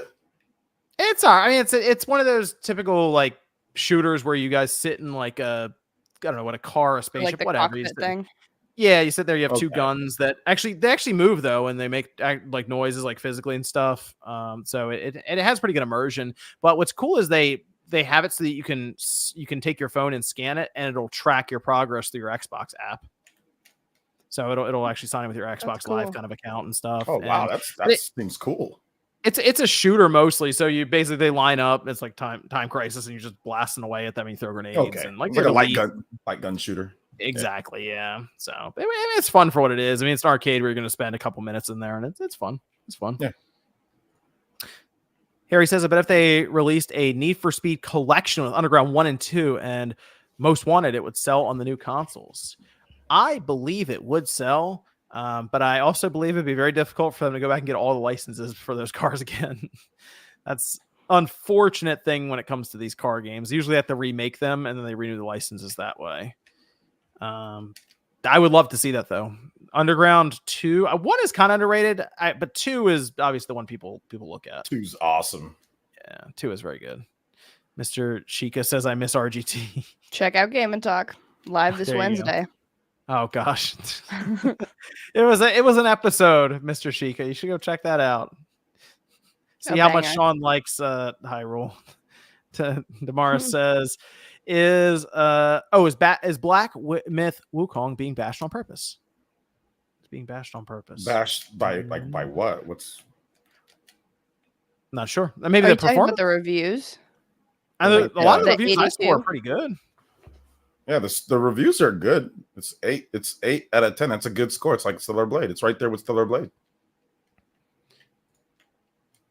Kevin says, "Hey Spawn, hope you're doing well. Have you seen the Doom 2 ray traced mod? What's your opinion on adding ray tracing in the retro games? Cheers." I actually like it. It adds a bit more of this almost depth to the game, and it does look weird at first because you know what it reminded me of is when we first saw HD 2D, how that had this weird like kind of depth of field effect to it. And it's like, oh, this is supposed to look like a 16-bit game, but it doesn't. It is really hard to kind of grasp what you're looking at first. That's sort of what that's like, Doom 2 ray traced mod. But we've had that on like Quake and other things. I think it looks really cool, but it definitely looks different. So it's some people might not like it. Tijo says, imagine Phil or Sarah coming on Open Night Live and saying, hey, it's the 10-year anniversary of Master Chief Collection. So to celebrate, we're bringing it to PS5. I'm all for it. Bring on the PS5 crowd. I want my rank to go up a little bit. Bring them on. Bring them on. But crossplay with Xbox, yeah, that'd be cool. I mean, they could breathe new life into Halo Infinite, maybe. So we have Infinite, Josie, right? Master Chief. Do you have Master Chief Collection on your Series S? No, but my boyfriend has it actually on his Xbox One, I believe. Have you played through the different Halo games? No. Good recommendation for you, okay? Because you and your boyfriend, for example, can play through all of the Halo games in Master Chief Collection co-op. Really? Yep, campaign, the whole thing. And it's actually really cool. There's Halo 1 in particular has some of my favorite levels that are kind of built around co-op to where you guys, one will drive the Warthog, the other one guns down the enemies and stuff while you're driving around. It's a really cool experience. But that's so cool. I didn't know that. We've been looking for something else to play. Okay, cool. Good suggestion, John. That's it. If you download the Master Chief Collection on Game Pass, they have all the Halos there. Sweet. Yeah, Sean told me that he plays it with his boyfriend all the time too. So yeah, Sean is notorious for that. Yeah. all the good Halos are there. So start with 1, 2, 3, 4, sure, but like those are the ones. Don't or 5. 5's just over there. It's cool. You know what? You should play it, Josie. And let me know what you think. You can give it the 7 if it deserves it, okay? But just let me know. I need. You can destroy my nostalgia if you want. That's let me know ahead of time. Give me time to recover. I kind of want to know your thoughts on the original Halo. Actually, if you and your boyfriend play through it, I'm genuinely curious. I'll tweet it out, and you can decide if you want to have me on the Spawncast that week. How about that? I mean, that I think is a really good video idea. Yeah, maybe if I wasn't Nintendo, maybe. I think that's one you could get away with. The first, even Nintendo, like, so you're talking about like being heavily Nintendo focused. I think there are people right now who, even if they just played Nintendo stuff, they're a little older, they remember Halo. Like Halo had that kind of impact when it came out. All right, I'll check it out. I do a yearly non-Nintendo video actually. I did PlayStation 5 last year, so original Halo. First time playing through it. Oh, that would be interesting. Josie's like, you're not gonna jack up my algorithm, John. Screw you. Well, okay. Actually, when you're like little, like I am, brand new, you don't. Josie's like, screw that. That ain't worth the jack up on the algorithm, bro. Or maybe she's getting ahead of when Master Chief Collection gets announced for the Switch 2. She'll already have the video on her channel talking about the first Halo. It's already there. True, and right when they announced it, I just do a little go live thing, like when I put my Nintendo Direct predictions out there. There you go. I'd just be curious, kind of like how you did the Super Metroid, the Ocarina of Time talk. I'm interested. That was like PS2 era, GameCube era, no? The Xbox, yeah. It came out. The original Halo came out in 2001. Yeah, those games have aged better, I believe. But well, here's the interesting thing about this, though. Also, Josie, if you play the Master Chief Collection, they have the anniversary version where you can press back and it changes between the old visuals and the new visuals on the fly. Oh, that's cool. That's very cool. Yes, and the new visuals do look a lot better than the old ones, sure. But you can go between them and be like, oh, what did this look like? Oh, okay, let me go back to the newer one. Okay. You can do that. But I'd be interested. Yeah, you should do that. Halo 2 has it as well, the old visual, new visual thing. So Design says, okay, let's have fun. Each Spawncast member gets to bring 4 additional characters to Smash Ultimate's current roster for the next system. Who makes it in? What? Are there even that many additional characters? 4 characters. 4. I mean, yeah, you could just pick like from a certain franchise that like you can take like Metroid and just say, oh, I want more from Metroid, or I can take from, Okay, hit me with Blue Toad, Yellow Toad, Red Toad, and Toadette. How about just Toad? Just one Toad. That's just the character. They all have different movesets somehow. No. I don't know. I can't think. I mean, obviously, I'd want more Xeno characters. So get me. Xeno's taking over in there. Huh? Xeno's taken over in there, right? Actually, no. That's Fire Emblem. If you're thinking of that. Yeah, Xeno only has all they have is Pyra Mithra, which is just one character, Pyra Mithra, and then Shulk. That's it for Xeno. They don't have anybody else. So I mean, Nola and Mio, that'd be like my highest requested. If I had to pick one, that'd be Nola and Mio for me. I'm gonna go with Tommy Vercetti and Liu Kang. Tommy Vercetti. Yeah, from Grand Theft Auto. Yeah, I know that's he's not kidding. Tommy Vercetti, that's awesome. Well, it was on the Switch. They had that there. Yeah, that's true. I mean, I would really like to see. I mean, I think it'd be pretty cool to have I know they're already in there, like Link, but like Wolf Link with Midna. I think that'd be kind of cool to have like Wolf Link with Midna in the game. Give me Wolf Link with Midna too. Give me some of that. They I don't know, Master Chief. Finally, Isaac Golden Sun. Finally, not just an assist trophy. Yeah, give me Isaac from Golden Sun as well. Someone said Astral Chain. Yes, and there we go. That's my fourth one. Astral Chain MC. There you go. Bam. I want to see the Ring Fit lady. She's probably. I think the Ring Fit person's going to be in there. I think she's probably going to take out the Wii Fit lady. Yeah, they're probably going to replace it for the next one. Where was I? Hold on. Okay, here we go. And Dark Type says, when are you making Spawn Wave sleep so you can upload more compilation videos to fall asleep to? That is an interesting trend on YouTube, the fall asleep to this video trend with just compilations of stuff. I posted one today just to see how things would go. Not like, oh, you can fall asleep to this, just posted it up of like game collecting. I was just curious to see what would happen. That's why I did it. Just curious. I saw that 2 hours of game collecting. Just gather some data. Some data. So some of the videos are old. People have never seen them. I've never seen those before. Okay. So Mac Mega says, I predict Game and Talk will pass the Spawncast in live stream views within the first year of the Switch 2 life cycle. Nate would finally be free. # free Nate. Derek Clay says, my Switch OLED was stolen today, along with 7 of my favorite games. Is there any way to track it down, or am I just SOL? I want to cry. Unfortunately, I don't think they have any like Find My Switch app or anything. That sucks. Yeah. That's the one thing that's always in my mind. Like when we travel and like the Switch is going in the bag, it's like, how many games am I gonna take with me here? Like physical games. Let's take 2. Because you get like 20 of them. But I wouldn't mind them playing around with that for the next one, because obviously like phones and stuff, you like Find My Phone, just ways to track it. But yeah, it would be cool if they had like a little thing in there that you could just connect to your phone. Yeah.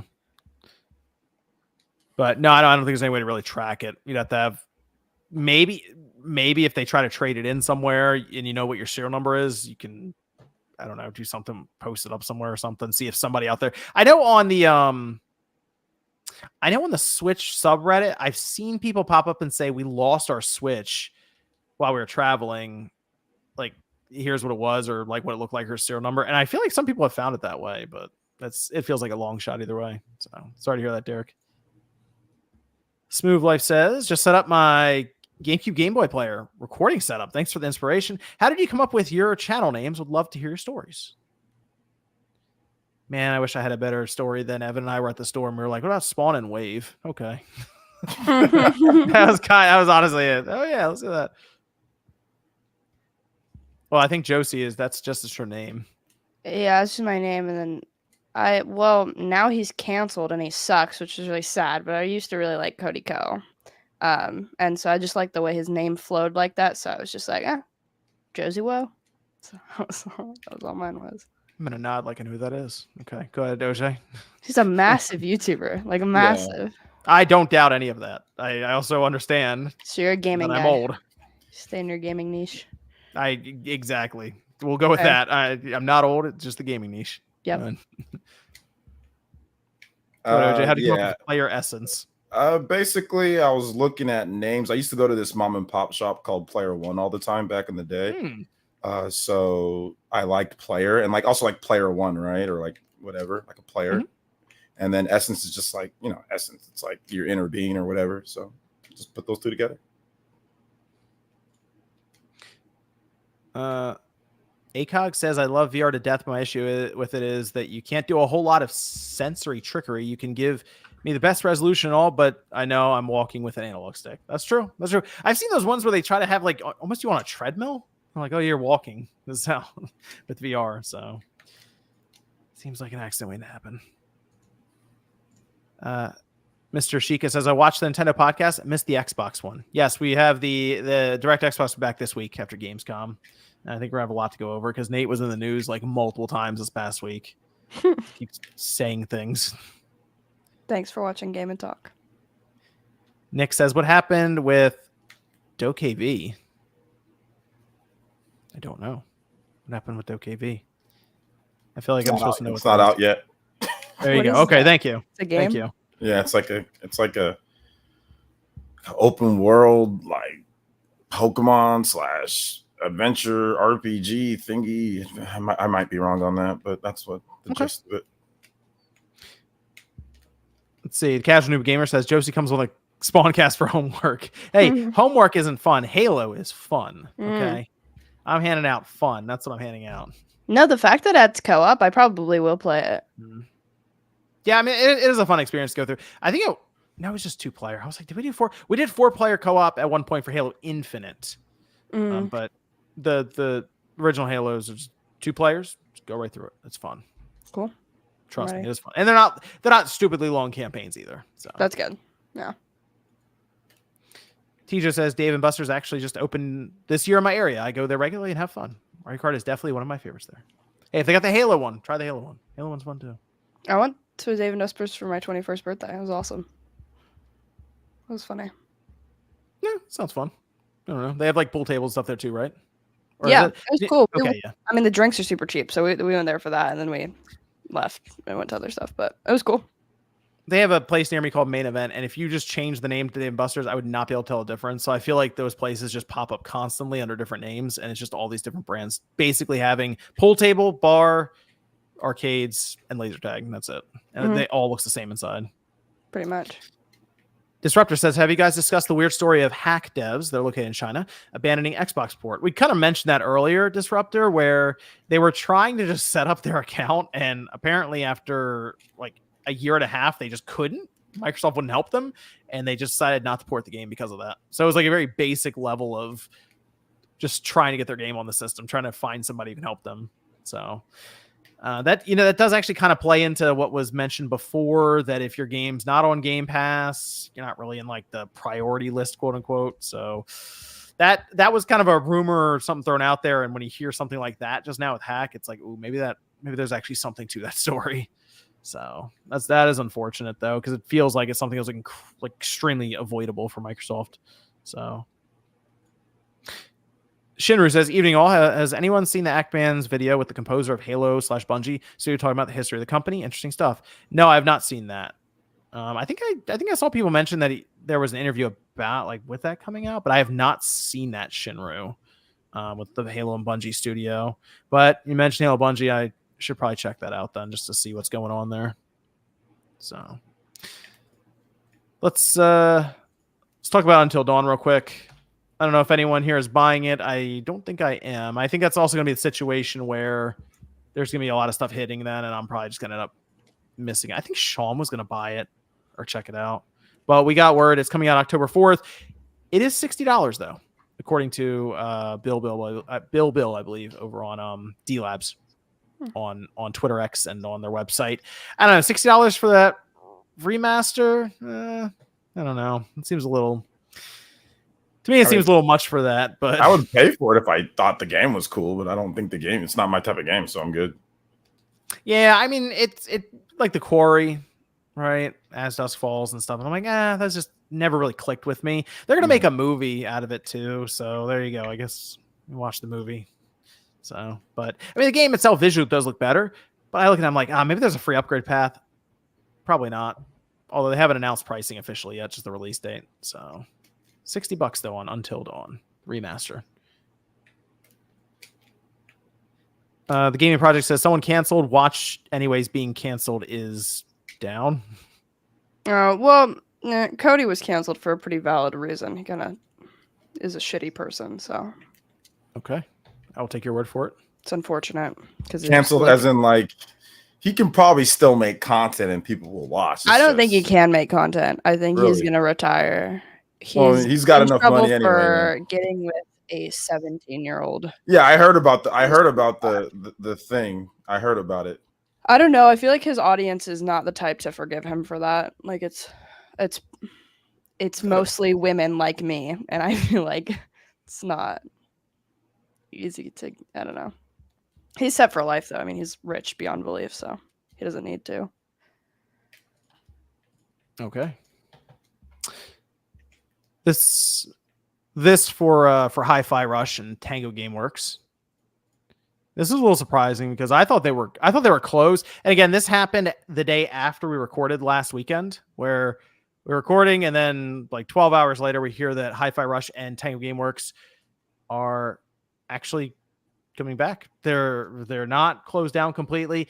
It does appear that about half of the total staff, so 50, are coming over now to Crafton, who does like PUBG Mobile and stuff. They also did Callisto Protocol, I believe, or they published that and didn't exactly make all their money back or anything on it, apparently, even though they still sold millions of copies of it now. But nonetheless, they are actually buying HiFi Rush and Tango Gameworks from Microsoft. So they have organized this in a partnership, they said, with them. And they plan to heavily focus seemingly on HiFi Rush. So I was a little confused when I saw this pop up because it seems weird that Microsoft would decide to even offload them unless they just really did not want to manage that studio. Because it's hard still for me to believe this would be a money thing for Microsoft with how much money and capital that they have. But Tango Gameworks now going to Crafton, HiFi Rush seems like it's going to be a big focus for them. So I assume HiFi Rush 2 is on the table then, or they're going to just maybe keep working in that universe on other games with it. Could be something that's not necessarily action, music, or rhythm based. But I'm interested to see where they take it with HiFi Rush, because we still have, by the way, physical copies of this game coming out. They closed down Tango and seemingly shelved HiFi Rush. Oh yeah, Limited Run's still making the physical copy for it.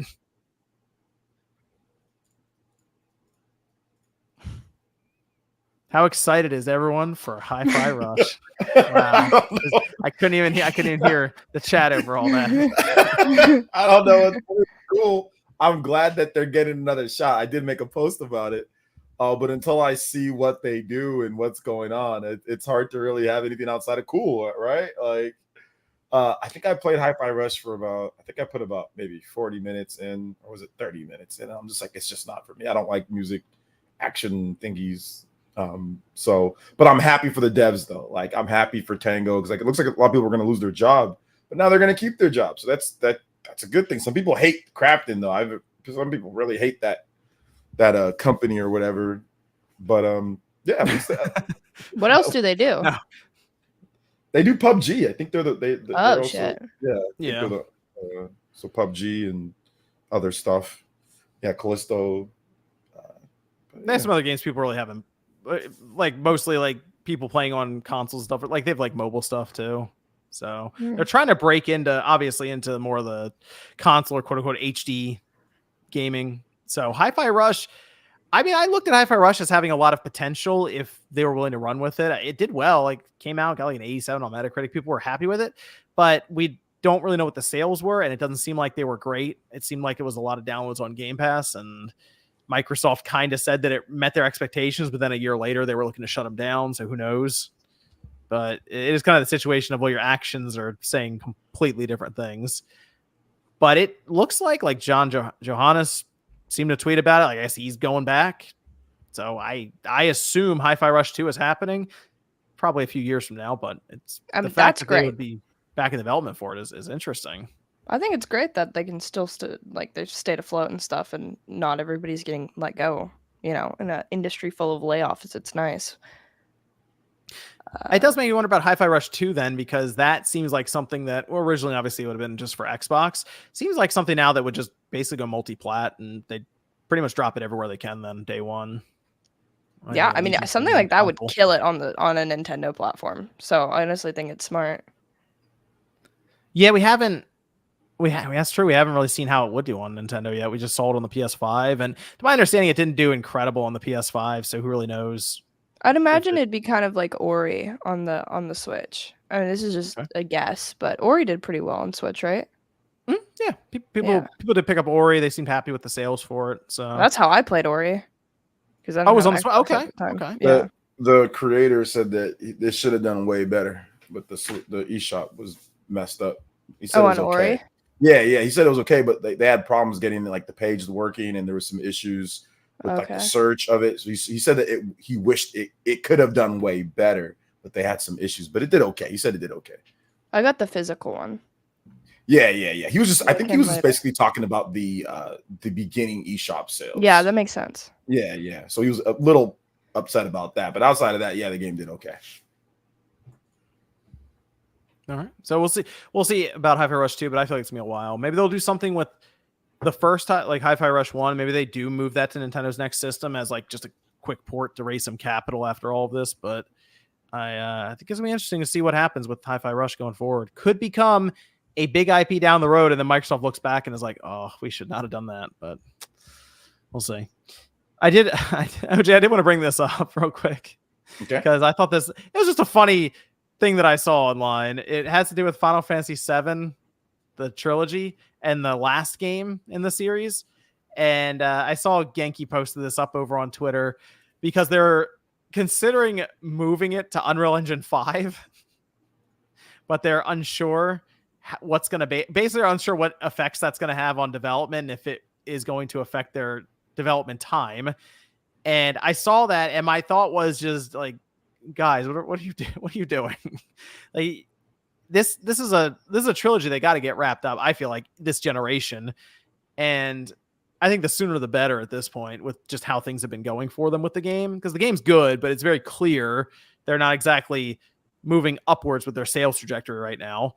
But it seems unnecessary to complicate things to go to Unreal Engine 5. And I've seen UE5 games right now on the PS5 and the Xbox Series, and they have not been performing great.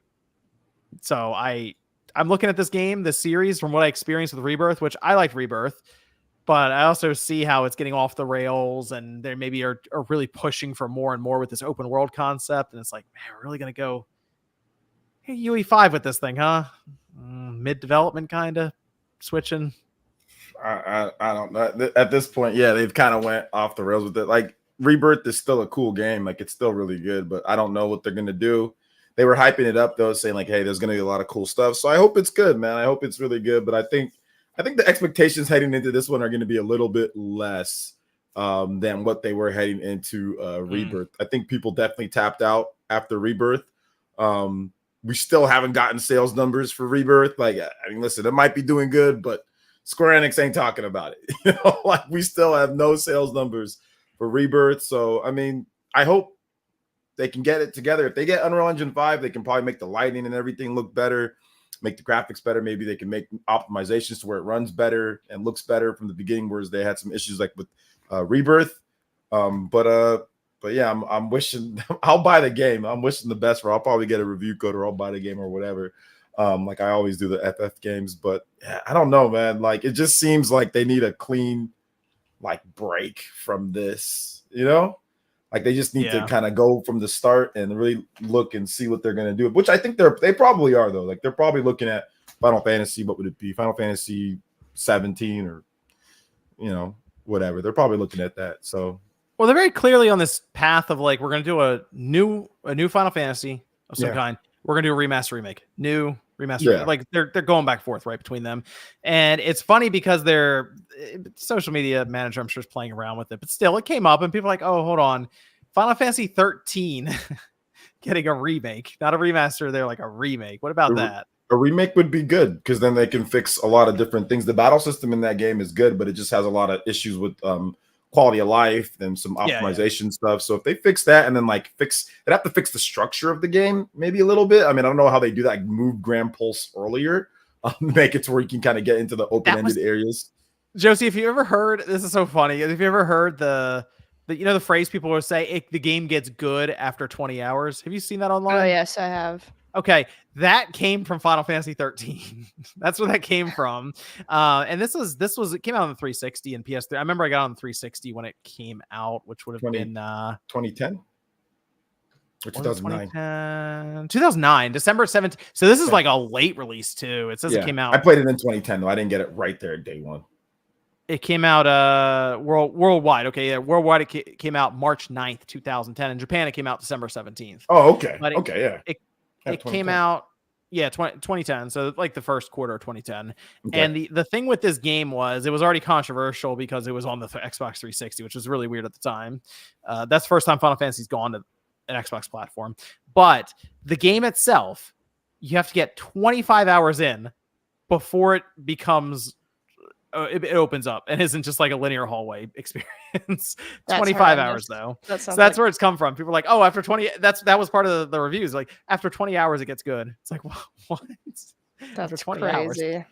Anytime there's a lot of little things that they would have to adjust and change. I mean, Lightning's cool. Lightning's one of the most popular characters in Final Fantasy history. Like people vote her as one of the best. So I mean, people like Lightning. They don't necessarily like the rest of the cast. People do like Lightning in particular. So if they wanted to redo her first game, that'd be cool. Or I don't know if they'd redo all of them, but I'd be down. I'd play it if they made some really good adjustments and all that. I'd be down for it. So get owned, John. Thanks. Absolutely owned. I think you meant mainline Final Fantasy, but like mainline not like single online. player, not online. But I guess it's Final Fantasy 11, so that is mainline Final Fantasy. That's true. So, that's true. That's true. That was correct. Yeah, that is correct. That is correct. That's why I actually was okay with Final Fantasy 13. I didn't hate it as much as a lot of people did, and I would not mind seeing a remake of it. It's still it's backwards compatible on the Xbox Series, and they have auto HDR for it. So I love the battle system. Outside of a few annoying things, the battle system's very good and it's fun. And like, I would love for them to evolve that. Like, if that can be like Final Fantasy, well, don't do the exact same thing, but if they did that for the next Final Fantasy, make something that was similar or like Final Fantasy 13 and kind of like evolve it and make it way better and all that, man, I'd be so down. I'd be like super down to go back to something like that for me personally, compared to what they've been doing. I mean, it's just been a lot of action RPGs for the last big mainline Final Fantasy games have all been action RPGs. So, I'm kind of ready for them to maybe try something a little bit different, maybe even a hybrid. Like the Legend of Heroes has a cool hybrid system where it's action and it's turn-based. Metaphor Refantazio has a hybrid system as well, which I guess FF7 Rebirth kind of is, but not to the level of like Metaphor is doing and Legend of Heroes, Trails Through Daybreak. So, I mean, I don't know. They can do all sorts of stuff, but I just kind of want them to that was gameplay. Yeah. I just want them to just get through this FF7 trilogy, just finish it off. And then let's just see what we get from there, overall. So, yeah. Yep. Get it out by 2027 to 2028, close out the generation. Yeah, just get it over with, and then we can just, see what's next. I'm pretty sure we'll get the next mainline Final Fantasy announced sometime in between then. They'll probably talk about it. So we'll see. We'll see what happens. I mean, Square Enix is going to be interesting because of their whole restructure, right? So it's going to be cool to see what they do going forward with their games. So I'm looking forward to it. That and like Dragon Quest. So yeah. It's from Shinru. Says, who's heard of the June the King? Makes documentaries on YouTubers. Made one recently in Review Tech USA. Hate to be that show. Oof. June the King is one of the best content creators on this platform. Absolutely fantastic documentaries. Well researched. Very good editing.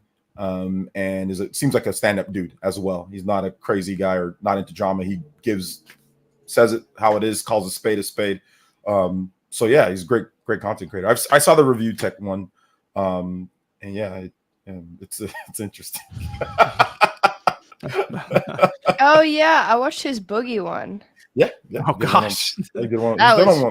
This is crazy. Yeah, he's good.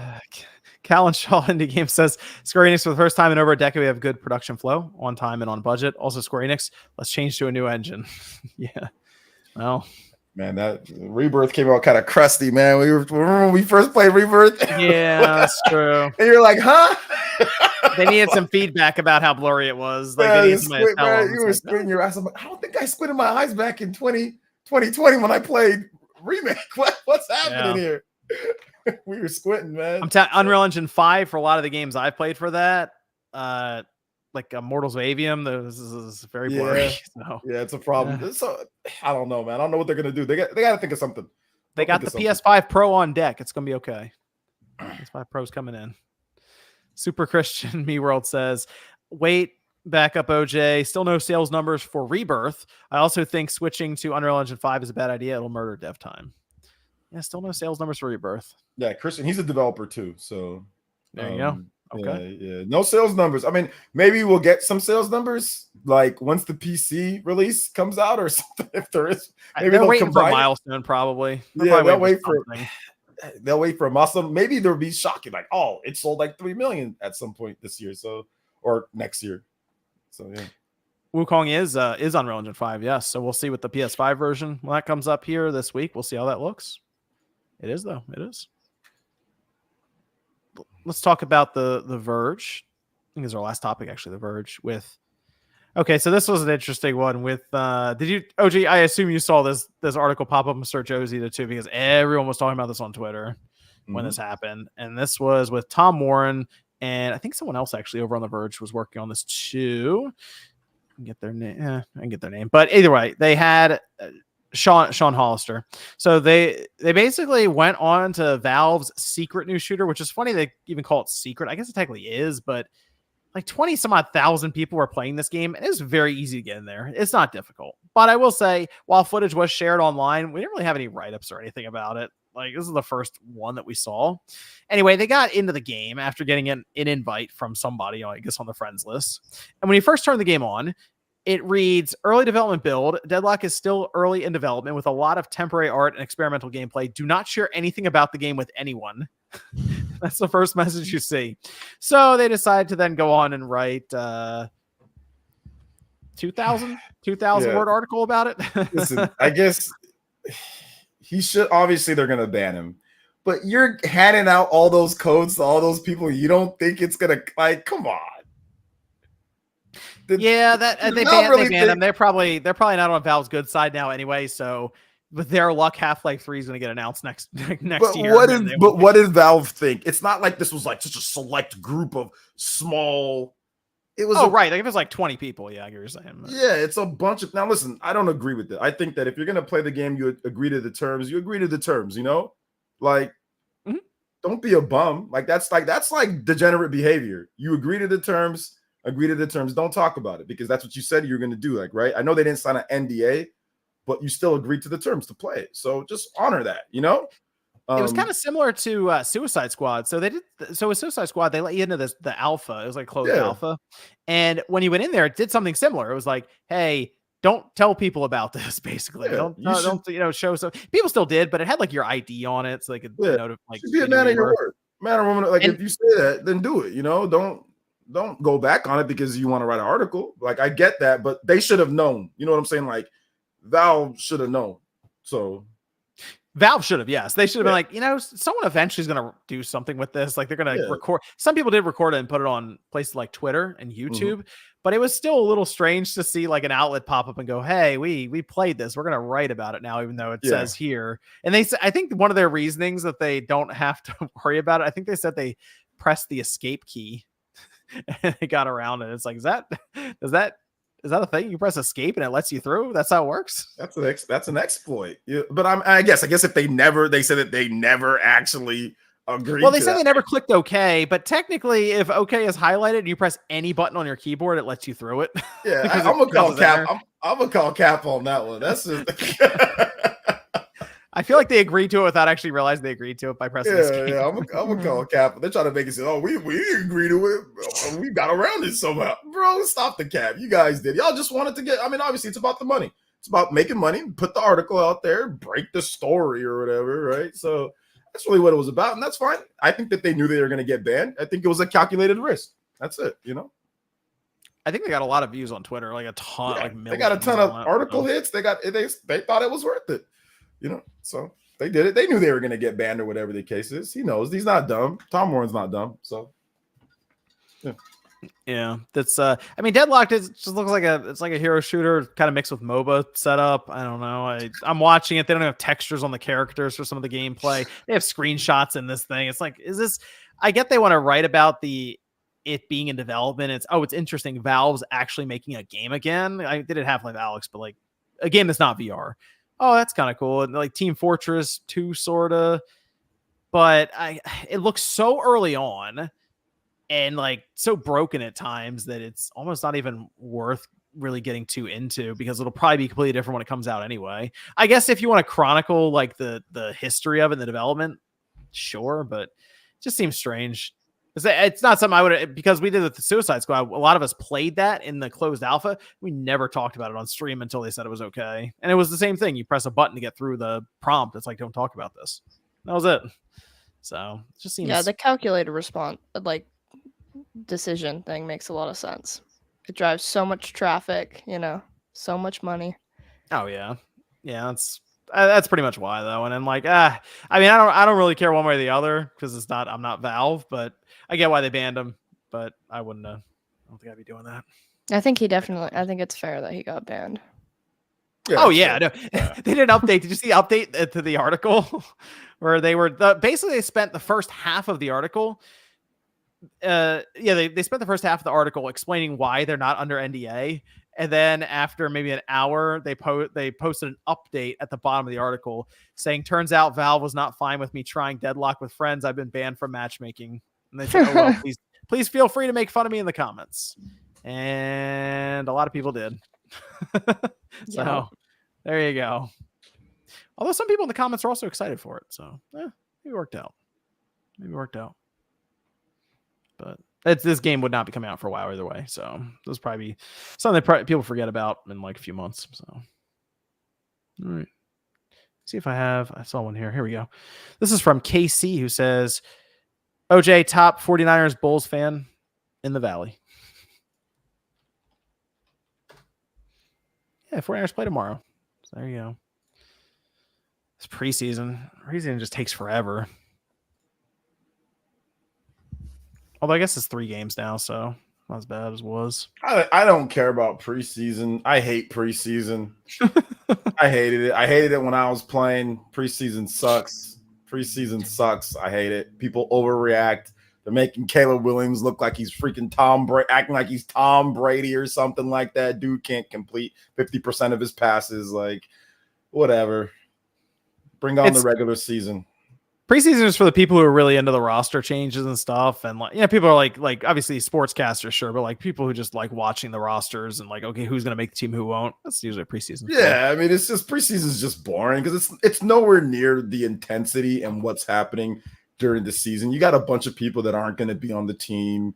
You've got, they go through such a direct, like, it's like, hey, we're running these plays no matter what. Like no audibles, no changes. Most teams, no audibles, no changes, no nothing. Like it's so surface level. It's boring. I can't sit there and be watching preseason games because it just doesn't go in depth like how you'd see during the regular season calls and adjustments and all that. You got a lot of rookies and people, like I said, who might not even be on the team. So yeah, that's my issue with preseason. But no, it's cool though. It's there. Couple more weeks. Couple more weeks. I'm ready, man. I'm ready for the regular season. I had a few over on Streamlabs here. Nick's Esports says, thoughts on mystery Xbox game port.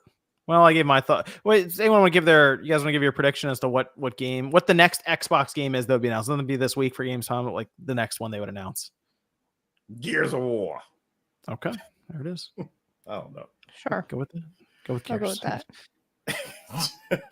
Phil Spencer says, did you see the Astrobot leak? A lot of PlayStation history, Sony characters from RPGs and stuff you would never expect. Yes, I had that. People were sending me screenshots of the cameos from Astrobot very quickly, and then somebody else kept sending them to me. Why are people remain unnamed? I don't understand why people are spoiling it. Some of the then hold on. I think even Nate just posted it on his Twitter account. Nate, yeah, why are people spoiling it? Here it is.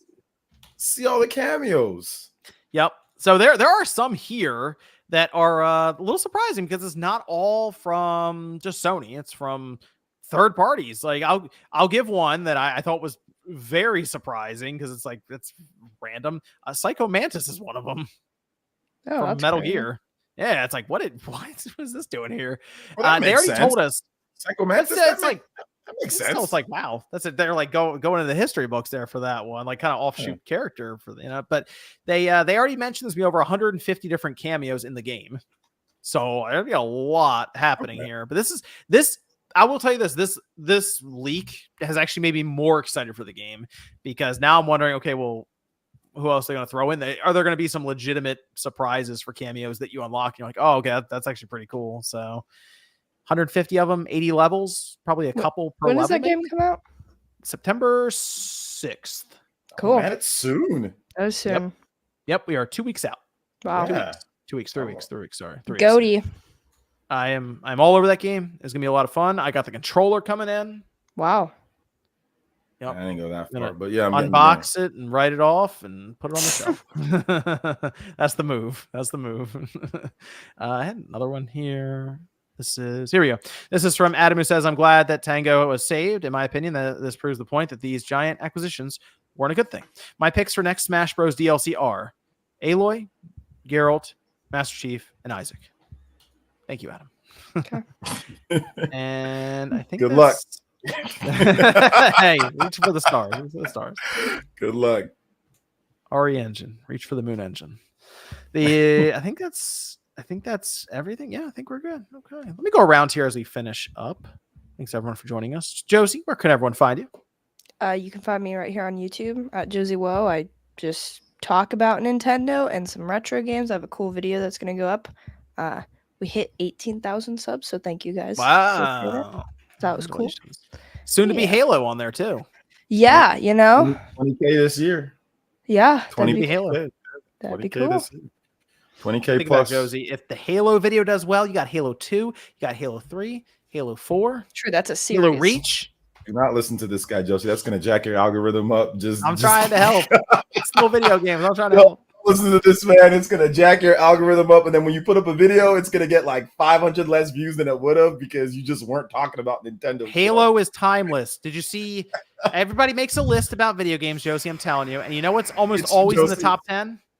Connect it back to Switch somehow. Connect it back to Nintendo somehow. I will be like, should Halo be ported to the Nintendo Switch too? Exactly. There you go. You got to do that. Don't you just say I played Halo for the first time and then look really angry at Halo next to you, and that'll get Halo in 2024 sucks. That's what I did on my Metroid video. Everybody makes their top 10 list, and Halo is always somewhere in there. It's always in there somewhere. I'll definitely play it. I will definitely play it.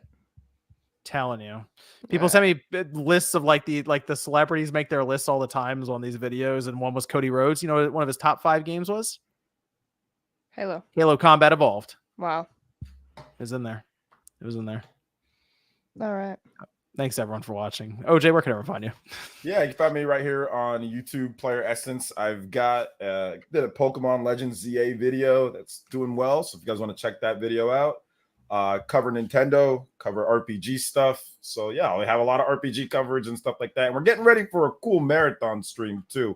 So I'll have more details probably this week finally as I get things situated with some other stuff. So we're gonna have a marathon stream. It's gonna be fun. It's like a summer marathon stream. So that's gonna be cool. So yeah. Stream. Hopefully I'll get my bonus stream. I wasn't able to do it last time, but hopefully I can get a stream for you guys this Sunday. So if you got nothing to do, come through.